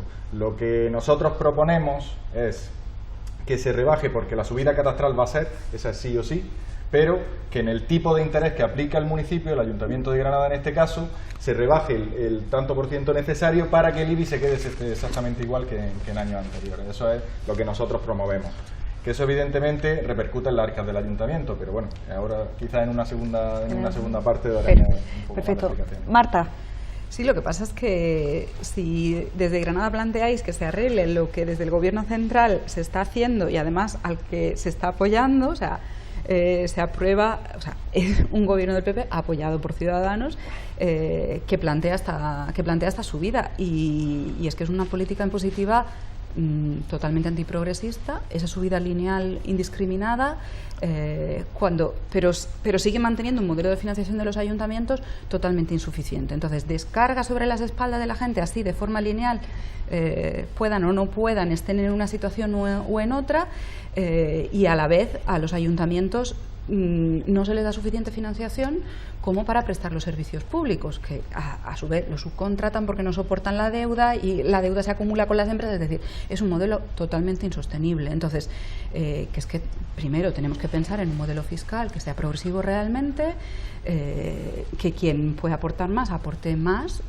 y esto no puede ser vía IBI y no puede ser vía lineal. Entonces, que ahora ayuntamiento a ayuntamiento haya que deshacer lo que se hace a nivel gobierno central, bueno, pues nosotros apostaremos por ello, pero es que desde los ayuntamientos los interventores están poniendo ahí los límites claros, dicen, oye, es que lo que viene del gobierno central resulta que si estamos en determinadas condiciones nosotros no lo podemos deshacer aquí. Entonces, que hay que ver también la responsabilidad de esos partidos locales que dicen una cosa en cada ciudad y después hacen otra en el gobierno central. Vamos a tener una coherencia, porque se puede parar perfectamente a nivel de gobierno central y apostar por otro modelo de financiación. Por la ley de racionalización se tendría que derogar o reformar absolutamente en su integridad ya. Para no seguir con esta política, subidas lineales del IVA, así, directamente, y a la vez los ayuntamientos con unas dificultades para prestar los servicios públicos muy grandes, que por supuesto hay que avanzar en una mayor eficacia de la administración local, que por supuesto se puede seguir eliminando derroche, gastos, por supuesto, pero hace falta un modelo de financiación que garantice la prestación de servicios públicos y que no recaiga sobre las espaldas de los que más además han sufrido las consecuencias de la crisis, y así, de forma lineal y indiscriminada. Así no puede ser. Vamos a ver, es que estas cosas son de sentido común, ¿no? Y después habrá más intervenciones y hablaremos sobre otras cosas, ¿no? Una primera, es de sentido común. No se puede revisar el IBI de una manera lineal, ¿no? Para todo el mundo lo mismo. Hay que revisar en consonancia con la renta de los propietarios y al alza las viviendas que tengan mayores valores catastrales, que es lógico. ¿Cómo va a pagar el IBI lo mismo una vivienda en la calle Recogidas que otra en el polígono de Cartuja? ¿Cómo una vivienda en la calle Reyes Católicos con otra en el Zaidín? La del Zaidín paga más que la de Reyes Católicos, lo puedo asegurar. Eso es una auténtica... Y no voy a poner más ejemplos, voy a poner otro, que es que tengo que decirlo, tengo que soltarlo. ¿Cómo va a pagar el mismo IBI un pensionista al que se le sube el 0,25% y un parlamentario en el Parlamento de Andalucía, o senador. Bueno, estamos hablando de los partidos de la Junta de Andalucía, ¿no? Es lo que yo he visto, no otro mismo. Se sube el sueldo un 1%. Y cobra dieta en el mes de agosto. Eso es una auténtica barbaridad. Es una auténtica barbaridad. Eso es que clama al cielo. Es una auténtica barbaridad. Por eso digo que si tiene que subir... Y después, bueno, ya hablaremos... ateniéndonos al Ayuntamiento de Granada, al Ayuntamiento de Granada. Que esto de que suba el Ayuntamiento de Granada el IBI tiene gracia cuando tenemos ahí a las personas que han llevado a la quiebra ahora mira, el Ayuntamiento, y que se queden, no que se vayan de rositas, sino que se queden de rositas, cobrando más de 3.000 euros al mes. Eso es una auténtica barbaridad. Paco. Vamos a ver, varias cosas. Primero, el decreto de medidas, o del catastrazo, se llama Medidas de Impulso Económico, que además fue del año 2013, creo recordar. Y las medidas de impulso económico que planteaba el gobierno de Rajoy en ese momento es una subida lineal antiprogresiva, injusta de impuestos, por cierto. planteando unos presupuestos generales del Estado año sobre año, donde rebajaban las partidas para inspección y lucha contra el fraude fiscal. Claro. Donde precisamente el problema del sistema tributario que tenemos en este país es que es antiprogresivo, pero que además no lucha contra el fraude fiscal. Bueno, el mayor ejemplo ha sido la sentencia del Tribunal Constitucional anulando la amnistía fiscal en su momento, que planteó... Un matiz más. Sí. Y contra lo que menos lucha es contra el fraude fiscal de los grandes capitales. Exactamente, exactamente. En un modelo fiscal de SICAP, de trampitas legales para ir pagando menos y, en definitiva, haciendo soportar hacia a las economías más modestas toda la presión fiscal y, por tanto, antiprogresivo. Y dentro de esa lógica se establecen esas subidas lineales del IBI. Yo estoy al 100% de acuerdo con lo que dices, Eduardo, pero permíteme un matiz malicioso. En el año 2014 es cuando el Ayuntamiento de Granada pide la subida del IBI y la aplicación de ese decretazo de esos 1.900 ayuntamientos, y tú votaste a favor de esa petición en la Junta de Gobierno Local cuando eras miembro del equipo de gobierno y concejal. Era miembro de la Junta de Gobierno Local y no estaba en la Junta de Gobierno Local. Sí. Si hubiera estado en la Junta de Gobierno Local, pues estaría ahora investigado. Era tu equipo de gobierno. Estaría ahora investigado. Era tu equipo. Mi querido Paco Pontevedra. Era tu equipo de gobierno. Tú sabes bueno, que pues tus compañeros... Esas 3 palabras son de verdad. Pues tú, o sea, la verdad que es preocupante, lo dejo pero tus compañeros de equipo de gobierno fueron quienes plantearon precisamente esa muy bien. Ellos son petición. Responsables, cada uno es responsable de sus actos y yo soy responsable de los míos. Vale, pero dicho esto, yo salí fulminado del equipo de gobierno, del mismo modo, porque yo porque te negaste a la venta a la Casa Agreda. Vamos a ser así de claro. Y eso te honra. Y te honra como concejal. Claro. Como concejal que fuiste. Pero dicho eso, también hay que tener en consideración otra cosa. Es decir, la aplicación de este decretazo, porque la propuesta inicial era del 10%. Lo que pasa es que con la ley de acompañamiento a los presupuestos generales del Estado, no los últimos, sino los anteriores, se planteó la rebaja de un 4% por otro decreto que Ciudadanos convalidó junto con el PP y el PSOE. Espera. La subida del 4, que es que ha dicho la rebaja del 4. No, perdón, la subida del 4, perdón. Ojalá hubiese existido una rebaja. No subir un 10, subir un 4. La subida. Que se podía haber aprobado. La subida del 4, exactamente. Y hacer la reforma.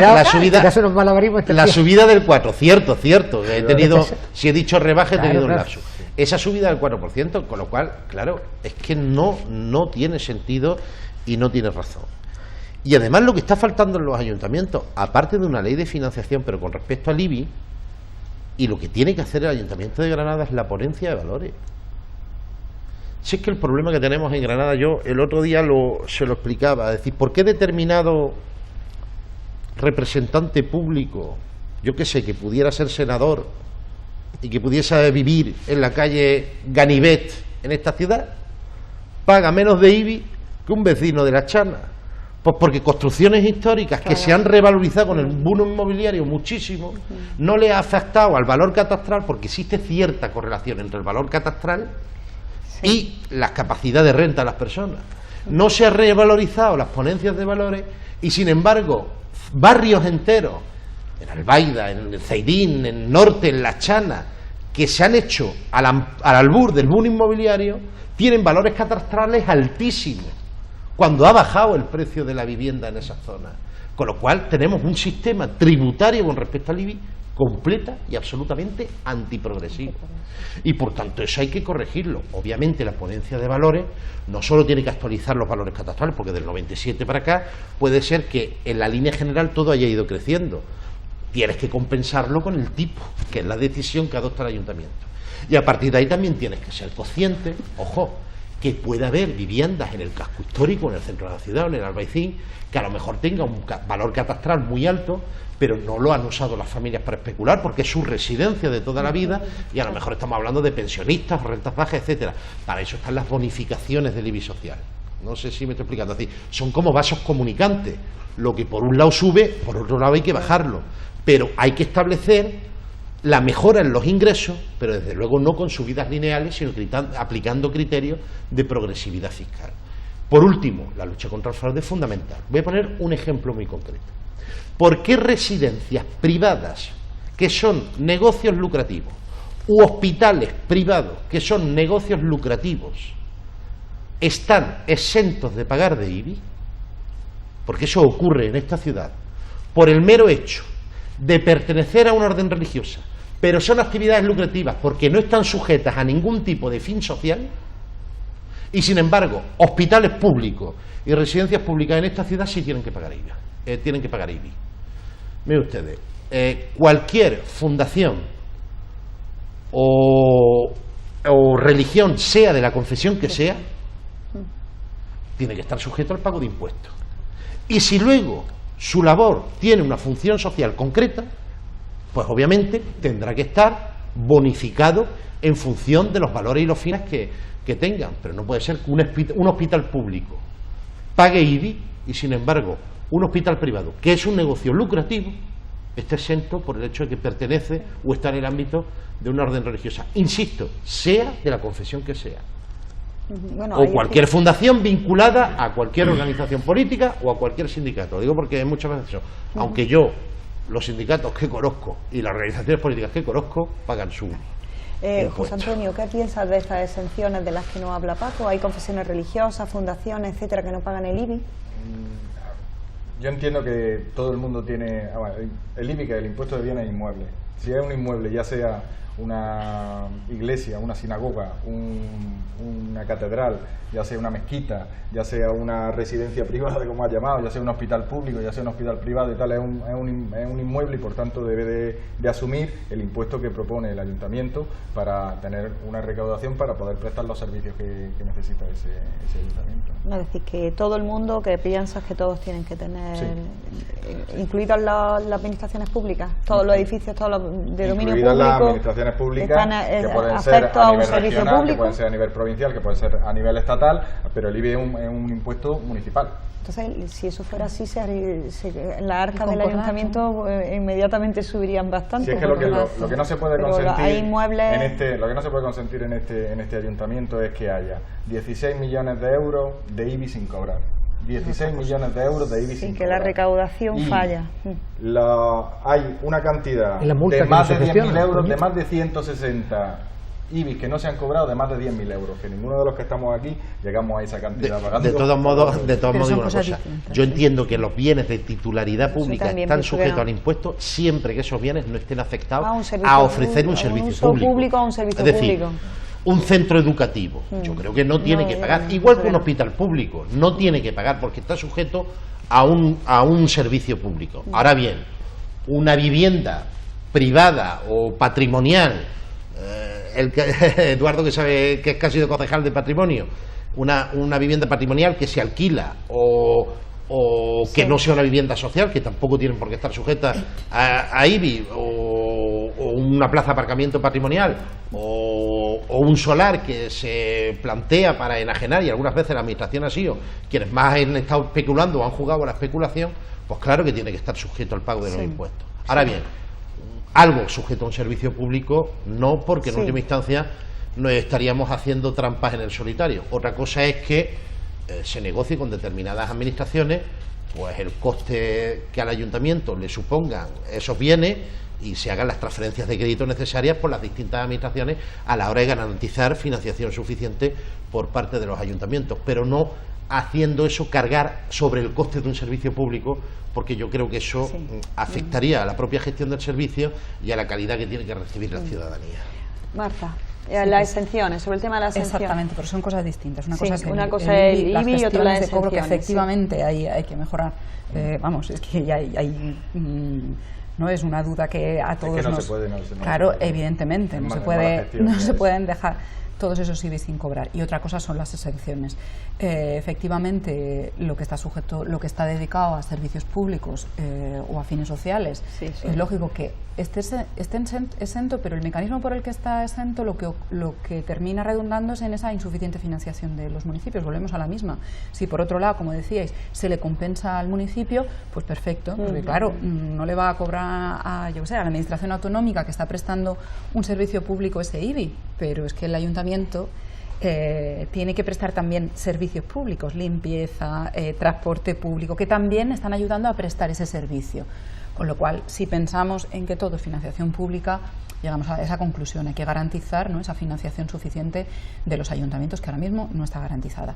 Pero la realidad es que por ley están determinadas actividades exentas, pero va por la vía de la titularidad directamente. Entonces, y ahí hay mucha discusión. Hay ciudades que lo aplican de una manera y hay ciudades que lo aplican de otra. Hay ciudades que efectivamente tienen un control de cuál es la actividad que se desarrolla en un bien inmueble, independientemente de su titularidad, y dicen, bueno, esto será de una fundación, pero si aquí se está desarrollando una actividad lucrativa, pues entonces no.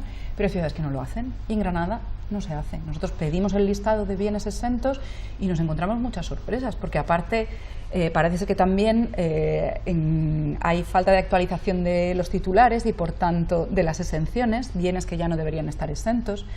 Pero ahí hay una clave, es que hay que mirar la actividad a la que está dedicada y pensar si eso se debería hacer vía bonificación, porque, o vía subvención, por otra vía. Es decir, si todo el mundo paga el IBI, todo el mundo, porque, o sea, todo el mundo no, todos los bienes, si todos los bienes inmuebles pagan el IBI porque están recibiendo servicios municipales, transporte, limpieza, seguridad, pero hay determinadas actividades que reciben, igual que reciben subvenciones para otros conceptos, la reciben para eso, pues se sigue garantizando la financiación suficiente del ayuntamiento. Pero actualmente la ley no es así.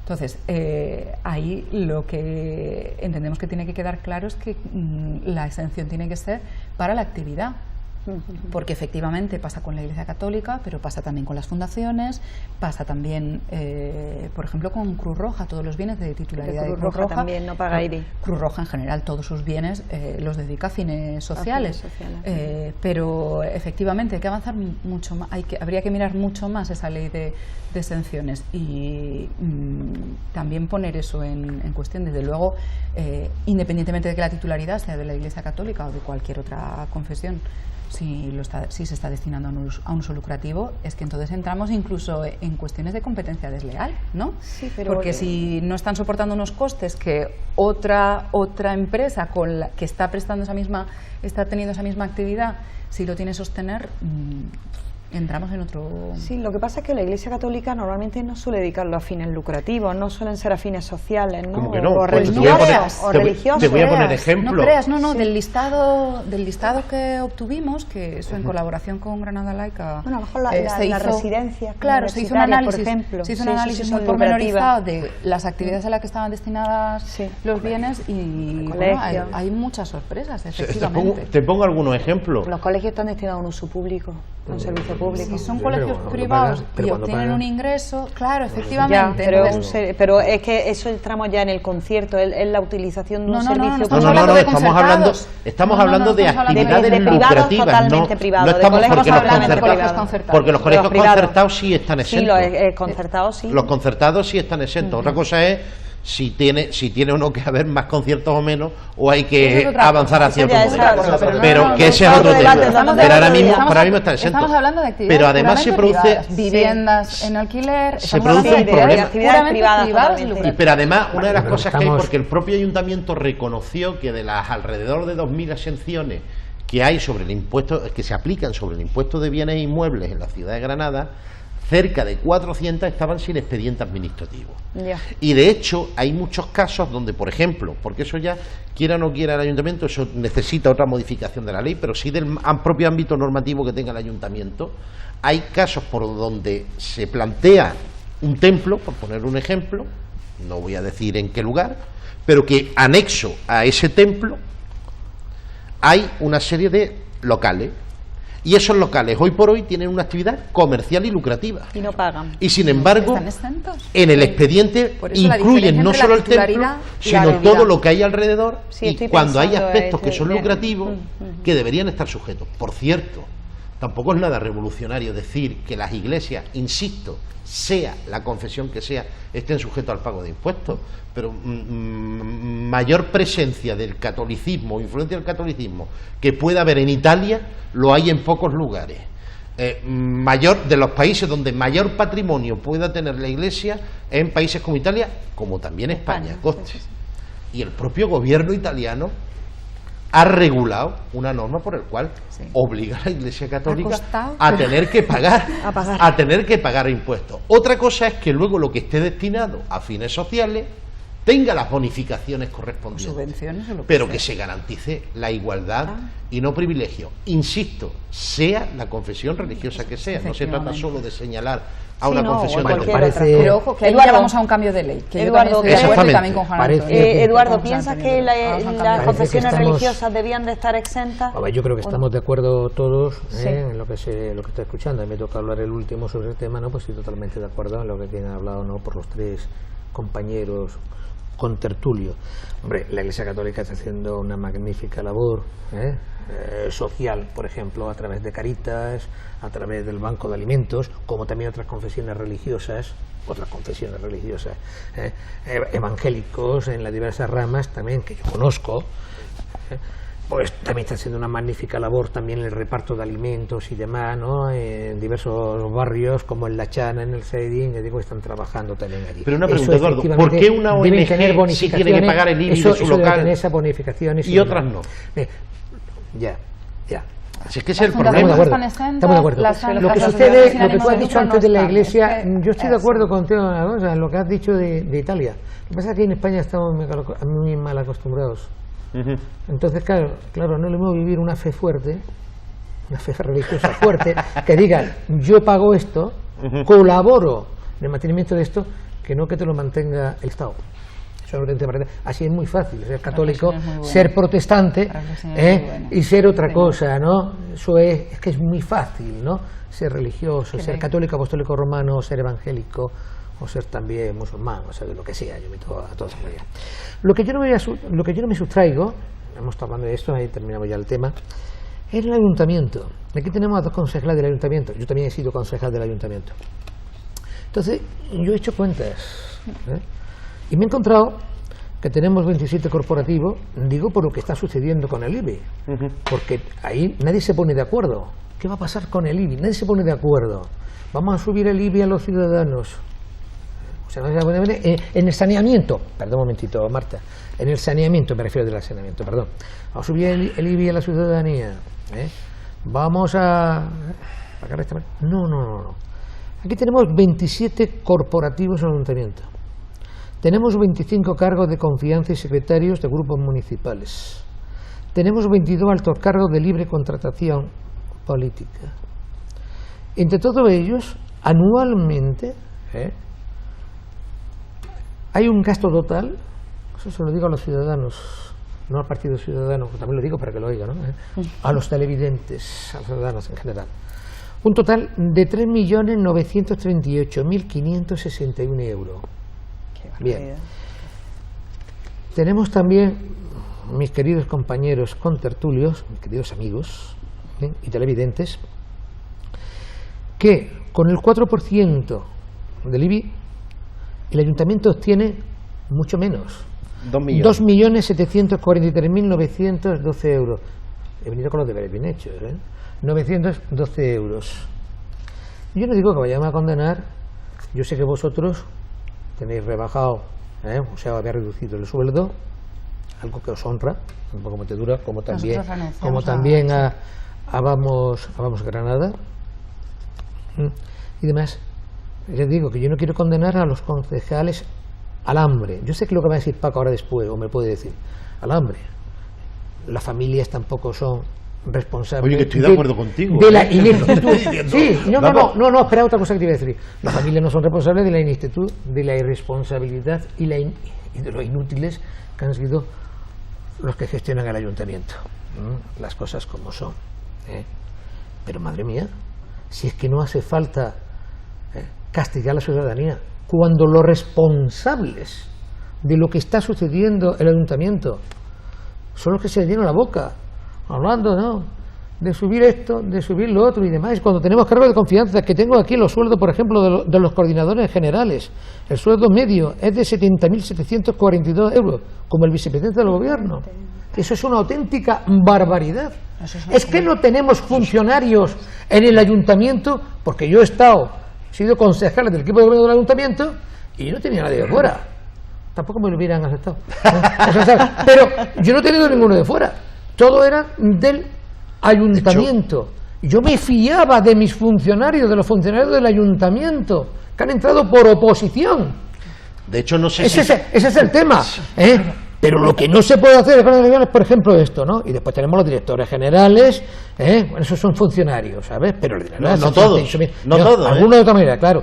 O sea, eso es una auténtica barbaridad.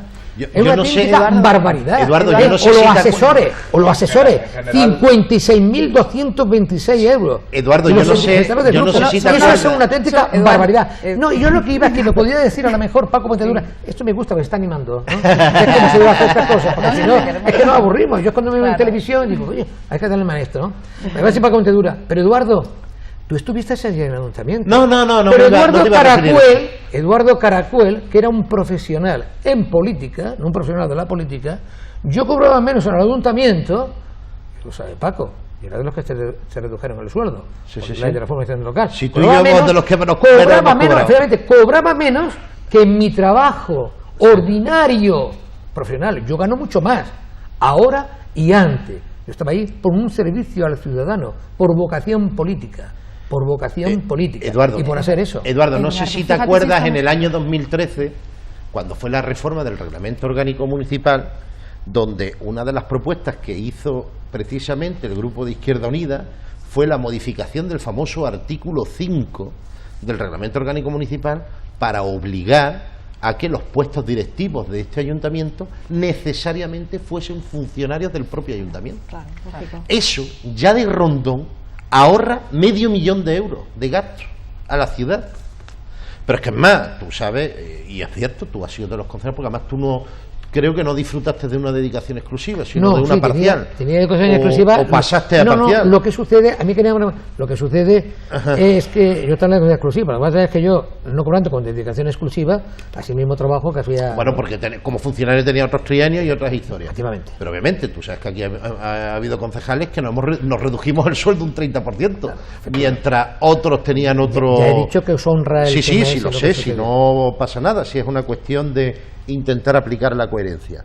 Obviamente eso tiene que ser algo generalizado para todos los concejales. Exacto. Es decir, no que se trate de la voluntad quijotesca de un grupo municipal u otro, sino que sea para todos los concejales, porque además entendemos que existen verdaderas exageraciones en los que se produce. Pero ¿y los habilitados nacionales? ¿Qué si te han faltado los habilitados nacionales? Es que tampoco me quiero meter, es que te quiero dejarlo a ti, Paco. Hay habilitados nacionales. Lo digo por el cambio de secretario no hace mucho que hubo con el cambio de gobierno de ayuntamiento, que entre retribuciones salariales, eso es una barbaridad, complementos específicos que se les blinda y costes de seguridad social, que eso es un coste para el propio ayuntamiento, salen por 130.000 euros un solo puesto a la ciudad de Granada. Eduardo, es decir, es que estamos, y además te añado otro más, los 200 puestos de libre designación en jefaturas de servicio, comisiones temporales, si no puede ser jefe de servicio porque no reúne las condiciones, la figura del responsable o jefes de negociado, que hubo incluso una propia sentencia del Tribunal Superior de Justicia, la Sala Contencioso Administrativo, condenando al ayuntamiento porque lo que era excepcional, que eran las comisiones de servicio, los procedimientos de libre designación, lo convirtió en mera norma. Y eso claro que ahorra millones y millones de euros. Eso y otras muchas cosas más que desde luego evitarían cualquier subida antiprogresiva de impuestos en la ciudad si se aplicasen medidas razonables. Vamos ya a la última ronda sobre este asunto. Otro día vamos a hablar de ese asunto, porque es muy interesante. Con el organigrama del ayuntamiento. Con el organigrama del ayuntamiento vamos a hablar, porque a los ciudadanos nos va a interesar mucho. Voy a dar un dato al hilo de eso que seguro que lo conocéis, pero el capítulo 1 de personal del ayuntamiento es el 46% del presupuesto anual de la ciudad. Estamos hablando de 120 millones de euros, algo más de 120 millones de euros, que casualmente esos 120 millones de euros son las deudas de dudoso cobro que dice el ayuntamiento que tiene y que le va a resultar muy difícil de cobrar. Yo creo que aquí te añado otro dato más. Desde el año 2011 hasta el 2015, lo digo porque es el último presupuesto, porque estamos en presupuesto prorrogado, se han perdido algo así como unos 200 empleados públicos en la ciudad. Sin embargo, el coste de personal ha aumentado en 2 millones de euros. ¿Porque se ha subido el sueldo? No, porque los funcionarios del ayuntamiento han sufrido congelaciones salariales, la bajada del 5%, creo recordar que el del 2009 me parece, la pérdida de una paga extra e incluso del ámbito de productividad, sino precisamente por esa estructura de puestos directivos o cargos intermedios que se ha ido acrecentando para favorecer no el empleo público, sino los puestos a dedo de determinados partidos a la hora de poner a los amiguitos. Al final lo que consiste esto es en gestionar bien. Gestionar el ayuntamiento como si fuera una empresa privada, y verdaderamente tengo yo la culpa porque trabajo en la empresa privada y yo sé que me tengo que ceñir a un presupuesto y ese presupuesto no puedo superarlo. Entiendo que las entidades locales públicas tienen otros condicionantes completamente diferentes de una empresa privada, pero siempre adecuándose al presupuesto que tiene, nunca se puede gastar más. De hecho, ayer salió una publicación en El País, en el Departamento de Economía del País y tal, donde decía que Granada, según la agencia fiscal, era una de las que tenían más alto riesgo de insolvencia. De bancarrota. De insolvencia. Entonces, y por alusiones, Marta, que esto sí te lo tenía que decir, nosotros no es que estemos soportando al gobierno central. Nosotros lo que estamos haciendo es consiguiendo cambios. Si solo te digo dos más y ya me callo. Una, la nueva ley de autónomos. Otra, que las rentas de hasta 14.000 euros no pagan ni IRPF. Nosotros creemos que esos son cambios que merecen la pena seguir gestionando. Pero ya conclusiones sobre el IBI. Sobre la subida del IBI. Nosotros lo que hemos propuesto desde siempre es que el IBI no se le suba al ciudadano, que el ciudadano no tiene que ser el culpable de la mala gestión del equipo de gobierno. Por lo tanto, debemos de bajar el tipo que aplica el municipio para compensar la subida del catastro. Bien, perfecto. Marta, conclusiones sobre el IBI. Bueno, sobre el IBI, también respondiéndole a Eduardo, fíjate si estamos de acuerdo contigo que lo primero que propusimos en el primer pleno, donde precisamente una de las cosas que se determinaban en esas retribuciones fue una bajada del 10%, que después en las propuestas para el plan de saneamiento lo que hemos propuesto es una bajada del 15%, porque la situación además es cada vez más difícil. Y aún así, aunque lo que tú has leído son sueldos brutos, eso sí quería matizarlo, siguen siendo retribuciones suficientes como para poder hacer ese esfuerzo que no es tanto. Que puedan ser cantidades más o menos simbólicas, pero es que hay que empezar por uno. Hay que dar ejemplo, efectivamente. Referentes, que haya referentes. Efectivamente. Entonces fue la primera medida y nos quedamos solos con esa medida. En fin. Pero y la hemos ido... Nosotros la apoyamos, que es que algunos no es que hayamos pedido una bajada del 15%, es que no hemos aplicado una bajada del 30%. Entonces, nos la hemos aplicado, no es que la hayamos pedido, la hemos aplicado. Pero es que además, luego están las dietas, que se te ha olvidado en la cuenta. Las dietas que todos los concejales cobran en los consejos de las empresas públicas y que sistemáticamente hemos dicho que se eliminen esas dietas, que no tiene ningún sentido, que es que ya cobramos por nuestro trabajo y eso va en algunos no cobramos dietas por nuestra participación en el Consejo de Administración. Bueno, es que en los consejos de administración en algunas porque hemos renunciado al cobro de esas dietas y hemos aplicado esa renuncia. Es que otros lo piden pero lo cobran. Otros lo renunciamos y aplicamos esa renuncia. Repetimos, nosotros renunciamos a una parte del sueldo y también a todas las dietas, hacemos donación para fines sociales de esas cantidades. Lo que decimos es que esa renuncia tiene que ser generalizada, es que no puede ser. Pero si estoy de acuerdo contigo en que sea generalizada, ¿vale? Pero no nos pongas a todos en el mismo barco porque algunos lo que predicamos también lo practicamos. Conclusiones sobre... Además este es un tema muy interesante, esto lo vamos a tratar otro día también. Pero es que a esas cuentas, decía, esos 2 millones de subida del IBI que se compensarían contra esas cantidades, pero es que hay mucho más donde tirar. Los 2 millones de beneficio del arrober mínimo. O empezamos a hacer un plan ya de recuperación de la gestión directa que en 2022 está a la vuelta de la esquina. Y Nagra nos podría costar 10 millones más. El servicio equivalente, gestionando como Córdoba, que tiene gestión directa, tiene una empresa pública de la limpieza de calles y de la recogida de basuras, nos costaría 10 millones menos. Y es que si sigo sumando todas las concesiones y el problema... Yo no veo tampoco que sean, los costes de personal. Por supuesto, siempre hay que avanzar hacia la eficacia de la gestión también de los recursos humanos. Pero es que un ayuntamiento lo que presta son servicios públicos. Cierto. Todo lo que no se presta con el personal propio es porque se está subcontratando, se está concesionando. Tenemos un índice de privatización en el Ayuntamiento de Granada tremendo. Y ahí se nos va claro, se reducen los costes de personal porque no se tienen las mismas condiciones. En lo que se entra muchas veces es en la precarización de los trabajadores, pero eso no va a ahorro, va a beneficio de las empresas privadas, garantizado en muchísimos casos, como hemos visto en el caso de la Rober. No hay ahí ningún riesgo, con lo cual yo no creo que el problema sea que tengamos mucho personal. También efectivamente en puestos directivos eso desde luego que hay que hablarlo, pero no digamos, o sea, el empleo público hay que ponerlo en valor y los ayuntamientos lo que prestan son servicios. Entonces, si también decimos hay que gastar solo lo que se tiene, pues es que el ayuntamiento más barato es el que no existe. Y entonces no tenemos servicios públicos. Y los servicios públicos, los ayuntamientos, las administraciones, son la vía por la que ponemos en común los recursos de todos para mejorar la vida de forma general y para garantizar una igualdad y una equidad. Con lo cual, es que si no, ¿qué lo dejamos todos? En manos de...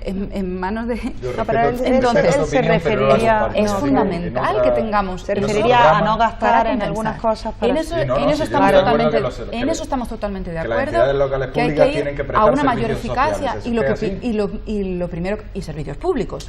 Que nos equiparen a todos. No es una cuestión de caridad, no, servicios públicos para todos y de calidad. Entonces, totalmente de acuerdo en que hay que avanzar hacia una mucha mayor eficacia, pero que no se trata simplemente de ir metiendo tijera, porque además donde se mete tijera en el empleo público lo que se hace es externalizar, y otra cantidad tremenda, lo que pagamos de intereses de deuda.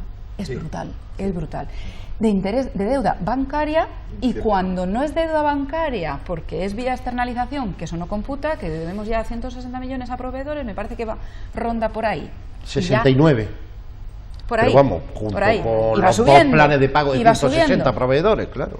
Efectivamente, que los planes de pago era deuda a proveedores que se convirtió en deuda financiera, pero y de eso estamos pagando también intereses. Pero es que de la deuda abusivos. De los intereses de demora a las empresas aún pagamos intereses más altos esos, con lo cual es que esto es un círculo vicioso del que no podemos continuar.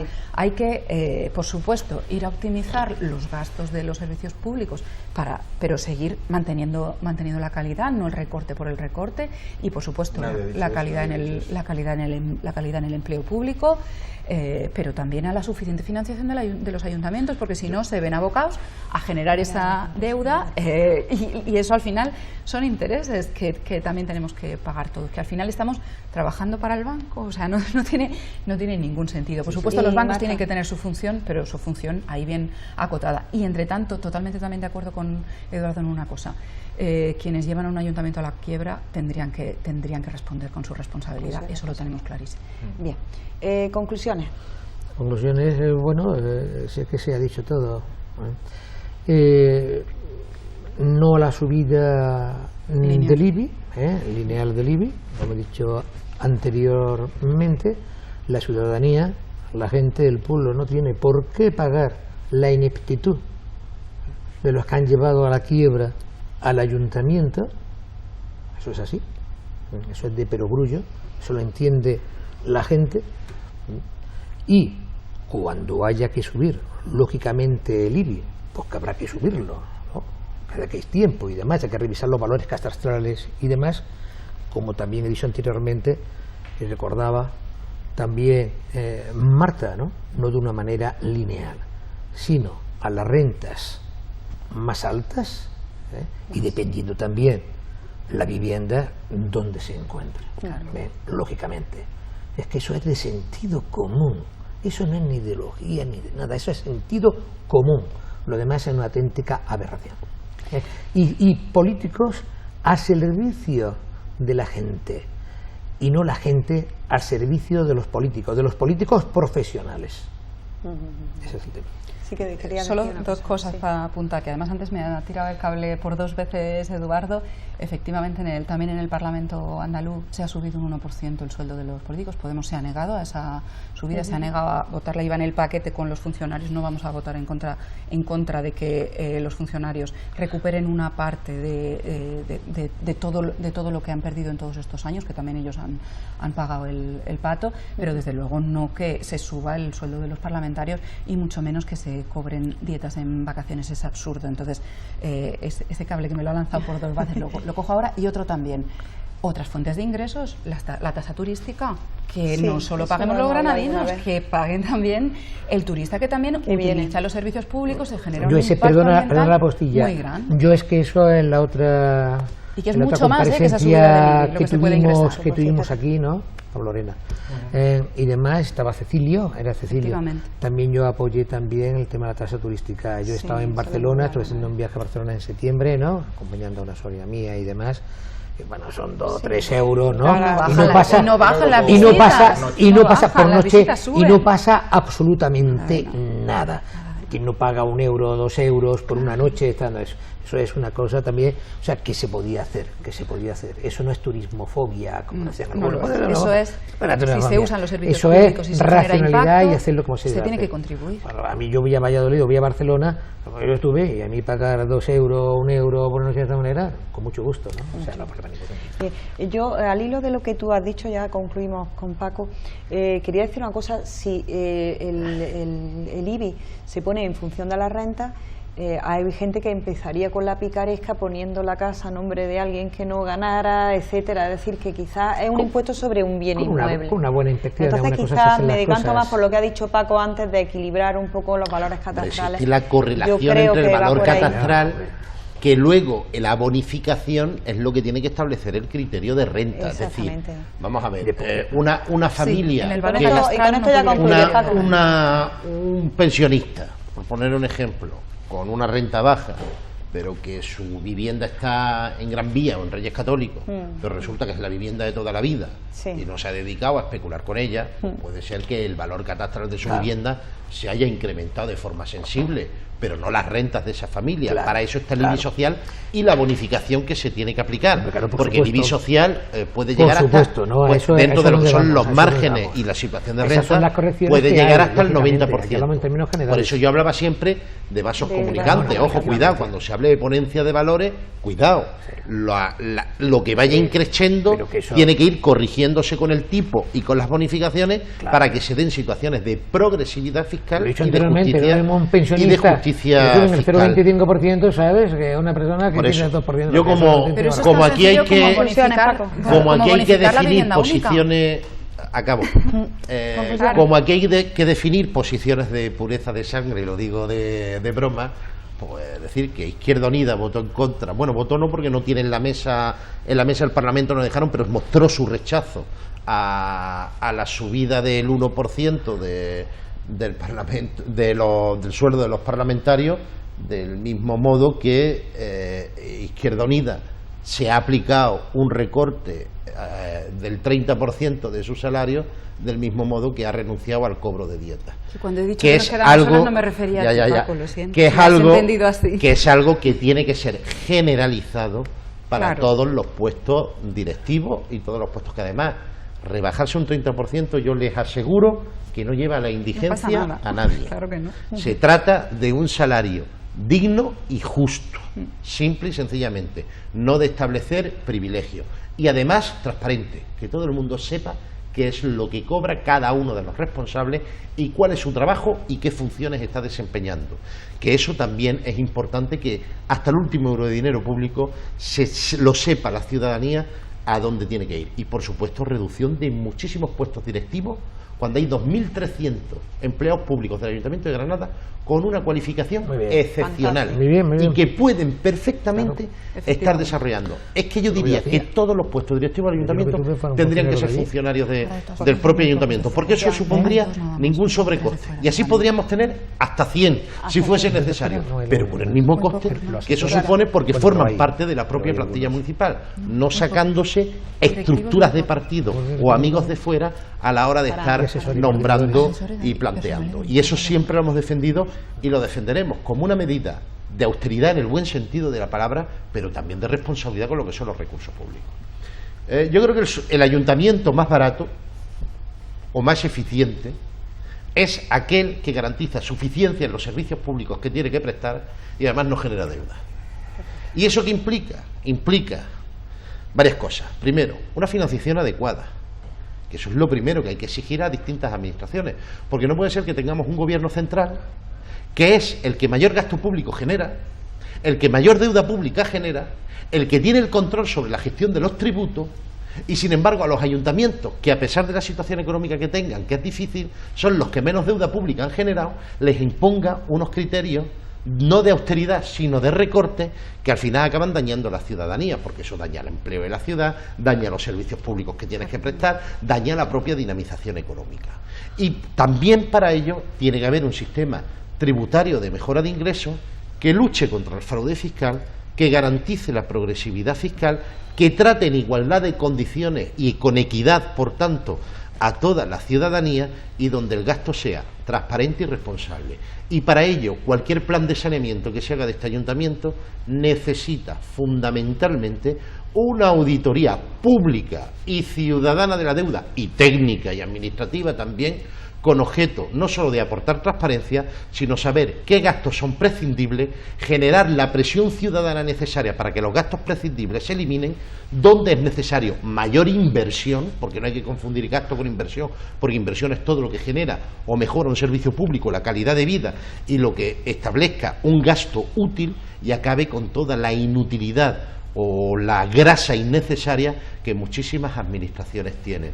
Para eso es necesario un ayuntamiento de cristal, transparente, y sobre todo equipos de gobierno que se los crean. Y por supuesto, responsabilidad, no solo política, sino patrimonial, de quien toma decisiones arruinando a un ayuntamiento. Porque hoy por hoy, y muy bien lo ha dicho el señor Caracuel, no es posible que concejales de Hacienda que llevaron a ruina al Ayuntamiento de Granada hoy se estén frotando las manos de Rosita como si el tema no tuviese nada que ver con ellos. No, mire usted, ustedes han aplicado medidas absolutamente irresponsables y por tanto ustedes tienen que hacerse, no solo políticamente, sino con su propio patrimonio, si le han hecho un daño a la ciudad, responder. Un ejemplo claro, el $500.000 de pufo de la TG7, hace poco, donde decíamos que no solo hay que ir a Fiscalía, sino que también en aplicación a la ley de transparencia tiene que haber responsabilidades al responsable político que generó esos pufos y que no sabemos qué ocurrirá. A lo mejor tienes tú que hacerle una visita. No, me la hará él a mí. Bueno, sí, no lo decía por ti, no lo decía porque si acaso, si acaso, sino por... si acaso, ¿no? Y esta auditoría... Lo decía por tu profesión, Ya, no por... No, por su profesión. No por tu situación Ah, no, política. también llevas razón. En el plan de reinserción me refiero. Es decir, también yo que hacer, también yo que hacer. Bueno, y una pregunta que yo hago a los dos concejales que estáis aquí. ¿Esta auditoría de la que tú hablas, Paco, es posible que se lleve a cabo? Es posible si hay voluntad política. El problema es que, voy a poner un ejemplo, es que, y lo he repetido en varias ocasiones, un alcalde que dijo que iba a abrir las ventanas, levantar alfombras, abrir cajones y aplicar transparencia, pues en el caso de la auditoría de urbanismo, pues la verdad es que ni un solo expediente de los investigados en los procesos y en la operación se ha tratado a la hora de analizarlo administrativamente, y con respecto a la economía municipal es que siempre seguimos con las mismas medidas. Esto es como lo que antes decía Marta de las carreteras, ¿no? Más carreteras genera más vehículo privado y la necesidad de más carreteras. Pues lo mismo ocurre si no se adoptan medidas estructurales dentro de lo que es la economía municipal a la hora de resolverlo de raíz y de controlar y gestionar bien el gasto y los ingresos, más subida del IBI, pagarán los platos rotos de quien irresponsablemente gestiona, y cuando vuelvan y se mantiene por tanto esa gestión irresponsable, que requerirán más subidas del IBI. Al final, ¿quién paga? El granadino con su bolsillo, pero no se controla este círculo vicioso que al final genera gestión irresponsable, subida de impuestos, gestión irresponsable, más subida de impuestos, etcétera, porque eso no se traduce ni siquiera en mejorar servicios públicos, porque si se tradujese en mejorar servicios públicos, todo el mundo está dispuesto a pagar impuestos. Lo que no está dispuesto todo el mundo es que se le suban los impuestos sin que los servicios públicos mejoren, sino para pagar deuda de servicios externalizados, privatizados o de mala gestión. ¿Vaya a pedir una auditoría? Nosotros hemos pedido una auditoría ciudadana del ayuntamiento y de la deuda, de la situación económica municipal. La hemos pedido en repetidas ocasiones, la hemos pedido como condición para muchas cuestiones, para las ordenanzas fiscales, para el plan de saneamiento, y también la propusimos en una moción y fue rechazada. Una auditoría ciudadana es algo que, además de implicar a la gente y a avanzar en esa transparencia y en ese conocimiento de la gestión municipal, en mejorar el control ciudadano, bueno, se rechazó sin el apoyo del equipo de gobierno, que, hombre, es imprescindible para hacerla de forma sistemática y bien, Pues nosotros la vamos haciendo poquito a poquito, trocito a trocito la vamos haciendo. Así, por ejemplo, con el patrimonio municipal, que por cierto se está vendiendo y es otra de las herramientas fundamentales que tiene que tener un ayuntamiento para hacer políticas públicas, y que es antieconómico el desprenderse de él, porque además después hay que reponerlo, ese dinero después hay que reponerlo, y dentro de unos años vas a poder comprar mucho menos con lo que obtengas ahora. No tiene ningún sentido desprenderse. Esa auditoría la vamos haciendo, cada contrato que sale nosotros vamos, hicimos por ejemplo la de las exenciones del IBI en colaboración con Granada Laica. Entonces la vamos haciendo, pero es que hace falta una auditoría sistemática y participada. La universidad estaría perfectamente dispuesta a colaborar para contribuir a esa, a esa auditoría, que es fundamental. ¿Vosotros habéis planteado el tema de la auditoría? Sí, pero no ciudadana. Una auditoría realizada por técnicos competentes externos al ayuntamiento, y que entraran... Hay un montón de empresas, que tendría que ser por concurso público, evidentemente, como no puede ser de otra manera, para que participaran en una auditoría por sectores o por departamentos, ¿no? ¿Y por qué tiene que ser a través de una empresa? Si tenemos una universidad en la ciudad de Granada que ha dicho que está dispuesta a firmar un convenio de colaboración, pero es que es más el mejor camino que puede tener una auditoría para que sea ciudadana, porque el que sea ciudadana no quiere decir que no sea técnica, sino que tiene un elemento de auditoría técnica, pero además la transparencia permite que la ciudadanía esté pendiente para decir, oiga, ¿hasta dónde se gasta el último euro? ¿Cuál es la trazabilidad de hasta el último euro que pago de mis impuestos? Y la presión, y eso genera, con lo que antes se señalaba de sociedad civil, la presión para que, oiga, si los concejales tienen que bajarse y generalizar la bajada de sueldo, haya presión ciudadana, pero para eso la ciudadanía tiene que saber cuál es el sueldo de un concejal, cuál es el sueldo de un puesto directivo, qué funciones desempeña, qué trabajo es el que plantea, qué nivel de responsabilidad asume, o cuánto cuesta un servicio público, qué empresa es la que está gestionando ese servicio público, por qué, por ejemplo, hay empresas donde se está pagando el ayuntamiento 17 euros la hora por el servicio de esa empresa, y ese servicio privatizado, y el trabajador de esa empresa no cobra ni 4 euros la hora, porque hay un margen de beneficios de hasta 13 euros de diferencia, cuando a lo mejor un modelo de gestión pública o de gestión más directa garantizaría precisamente ahorro y mejorar servicios públicos. Esa es la importancia de que la auditoría sea ciudadana, que haya mecanismos de fiscalización y control precisamente para que la ciudadanía reclame que el dinero público, que es de todos los granadinos y granadinas, se gestione de la mejor forma posible. Pues nos quedamos con eso. Bueno, la verdad es que el tema del IBI ha dado lugar también a otros temas muy interesantes, porque yo me quedo con lo que habéis dicho, que habéis coincidido más o menos todos, que bueno, que habría quizás que bajar los sueldos y prescindir de personal externo, utilizar nada más que al personal público, funcionarios, que hay muchos en el ayuntamiento, la remunicipalización de servicios públicos, de las que también había hablado. Quizás todos estos elementos de los que había hablado, todos tan interesantes, hicieran que los ciudadanos no tuviéramos que pagar más impuestos, no solo en el IBI, sino impuestos indirectos y otro tipo de impuestos, ¿no? Bueno, es un tema muy interesante y seguro que vamos a seguir hablando a la vuelta del verano de todo esto, y porque yo creo que a nuestros telespectadores les interesa mucho, sobre todo porque nos afecta a todos, a nuestro bolsillo, ¿no? Bueno, pues... Me permite que es que si no me mata. Es que esta mañana en la tertulia que tengo de cómo está el patio, la radiofónica, me dice Viñuela y César Girón, queridos amigos y compañeros, Eduardo, que nos saludes, desde cero, desde cero, ¿no? Pues nada, saludar a mi querido amigo César Girón, ¿sabes? Y a Viñuela, que me han encomendado que lo salude desde la televisión. Yo me sumo a ese saludo con el compromiso de que nos inviten a un tinto de verano. Maravilloso, bueno, maravilloso. Pues es que si no me pegan, es que si no me están esperando ahí, y si no me dicen, Eduardo, no has dicho nada. Hay una invitación pendiente por parte de ellos. Bueno, Eduardo, muy buenas noches, muchas gracias por venir. Ha sido una satisfacción encontrarme otra vez con Puentedura, con Paco Puentedura. Hacía uno de los mejores discursos y debates en los plenos allí en el ayuntamiento, ¿no? Tiene muy buena dialéctica y tiene el ayuntamiento, todo hay que decirlo, en la cabeza. Lo defendía anteriormente, tiene que seguir defendiendo en la actualidad. También a Marta Gutiérrez, para mí ha sido un placer verte aquí, te he visto también en otros sitios, y un placer, y siempre lo será. Una gran profesional, arquitecta, una profesional en política, es lo que necesitamos.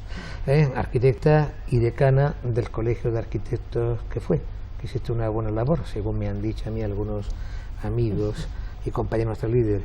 Pues también a José Antonio, que lo acabo de conocer, hombre dedicado a la empresa privada, que yo le auguro un buen éxito, ¿sabes? Político, la verdad, un político está hablando ahí un rato, ¿no? Todo político en Ciudadanos. Me parece a mí que es un hombre, ¿no? Hombre sensato, ¿no? Tranquilo y demás, gracias. Y viene con sus datos, que es importante, que es importante, importante. Pues muchísimas gracias. Bueno, y a ti, pues ya ver, ¿no? Que pases unas buenas vacaciones, que sigas tan guapísima como siempre, y tan elegante, y nada, que lo disfrutes, y cuando vengas aquí, pues vengas todavía con más fuerza, si cabe, para continuar con las tertulias. José Antonio, muy buenas noches. Ha sido un placer tenerte aquí esta noche con nosotros. Pues muchas gracias, el placer ha sido mío. La verdad que he pasado un rato agradable, hablando de las cosas que le interesan a los granadinos y moderando como tú como siempre con ese criterio tan bueno que tienes, y bueno, esperemos que ya repitamos en el curso académico 2017-2018. Efectivamente. Gracias a ti, Marta, muchísimas gracias por estar aquí. Gracias a ti y buenas noches. Ha sido un placer como siempre tenerte, y a la vuelta del verano seguiremos en todo. Paco, muchísimas gracias, buenas noches. Buenas noches, y os echaré de menos este verano, pero bueno, demos la oportunidad también a los televidentes a que descansen de nosotros un poquito, y en septiembre vengamos con energía renovada a debatir con pasión, con respeto, en libertad, y espero pues tener tan dignos y buenos compañeros de debate como hemos tenido esta noche. Pues nada, buenas noches a todos, y también felices vacaciones a todos, os deseamos. Igualmente para ustedes, señores telespectadores, les deseamos que pasen unas felices vacaciones. Primero, que les haya entretenido el programa de hoy, y que nos sigan viendo a la vuelta del verano, con lo cual que vengamos ya todos con las pilas recargadas y podamos seguir hablando de cosas de nuestra ciudad y también de nuestro país. Muy buenas noches y muchas gracias por su atención.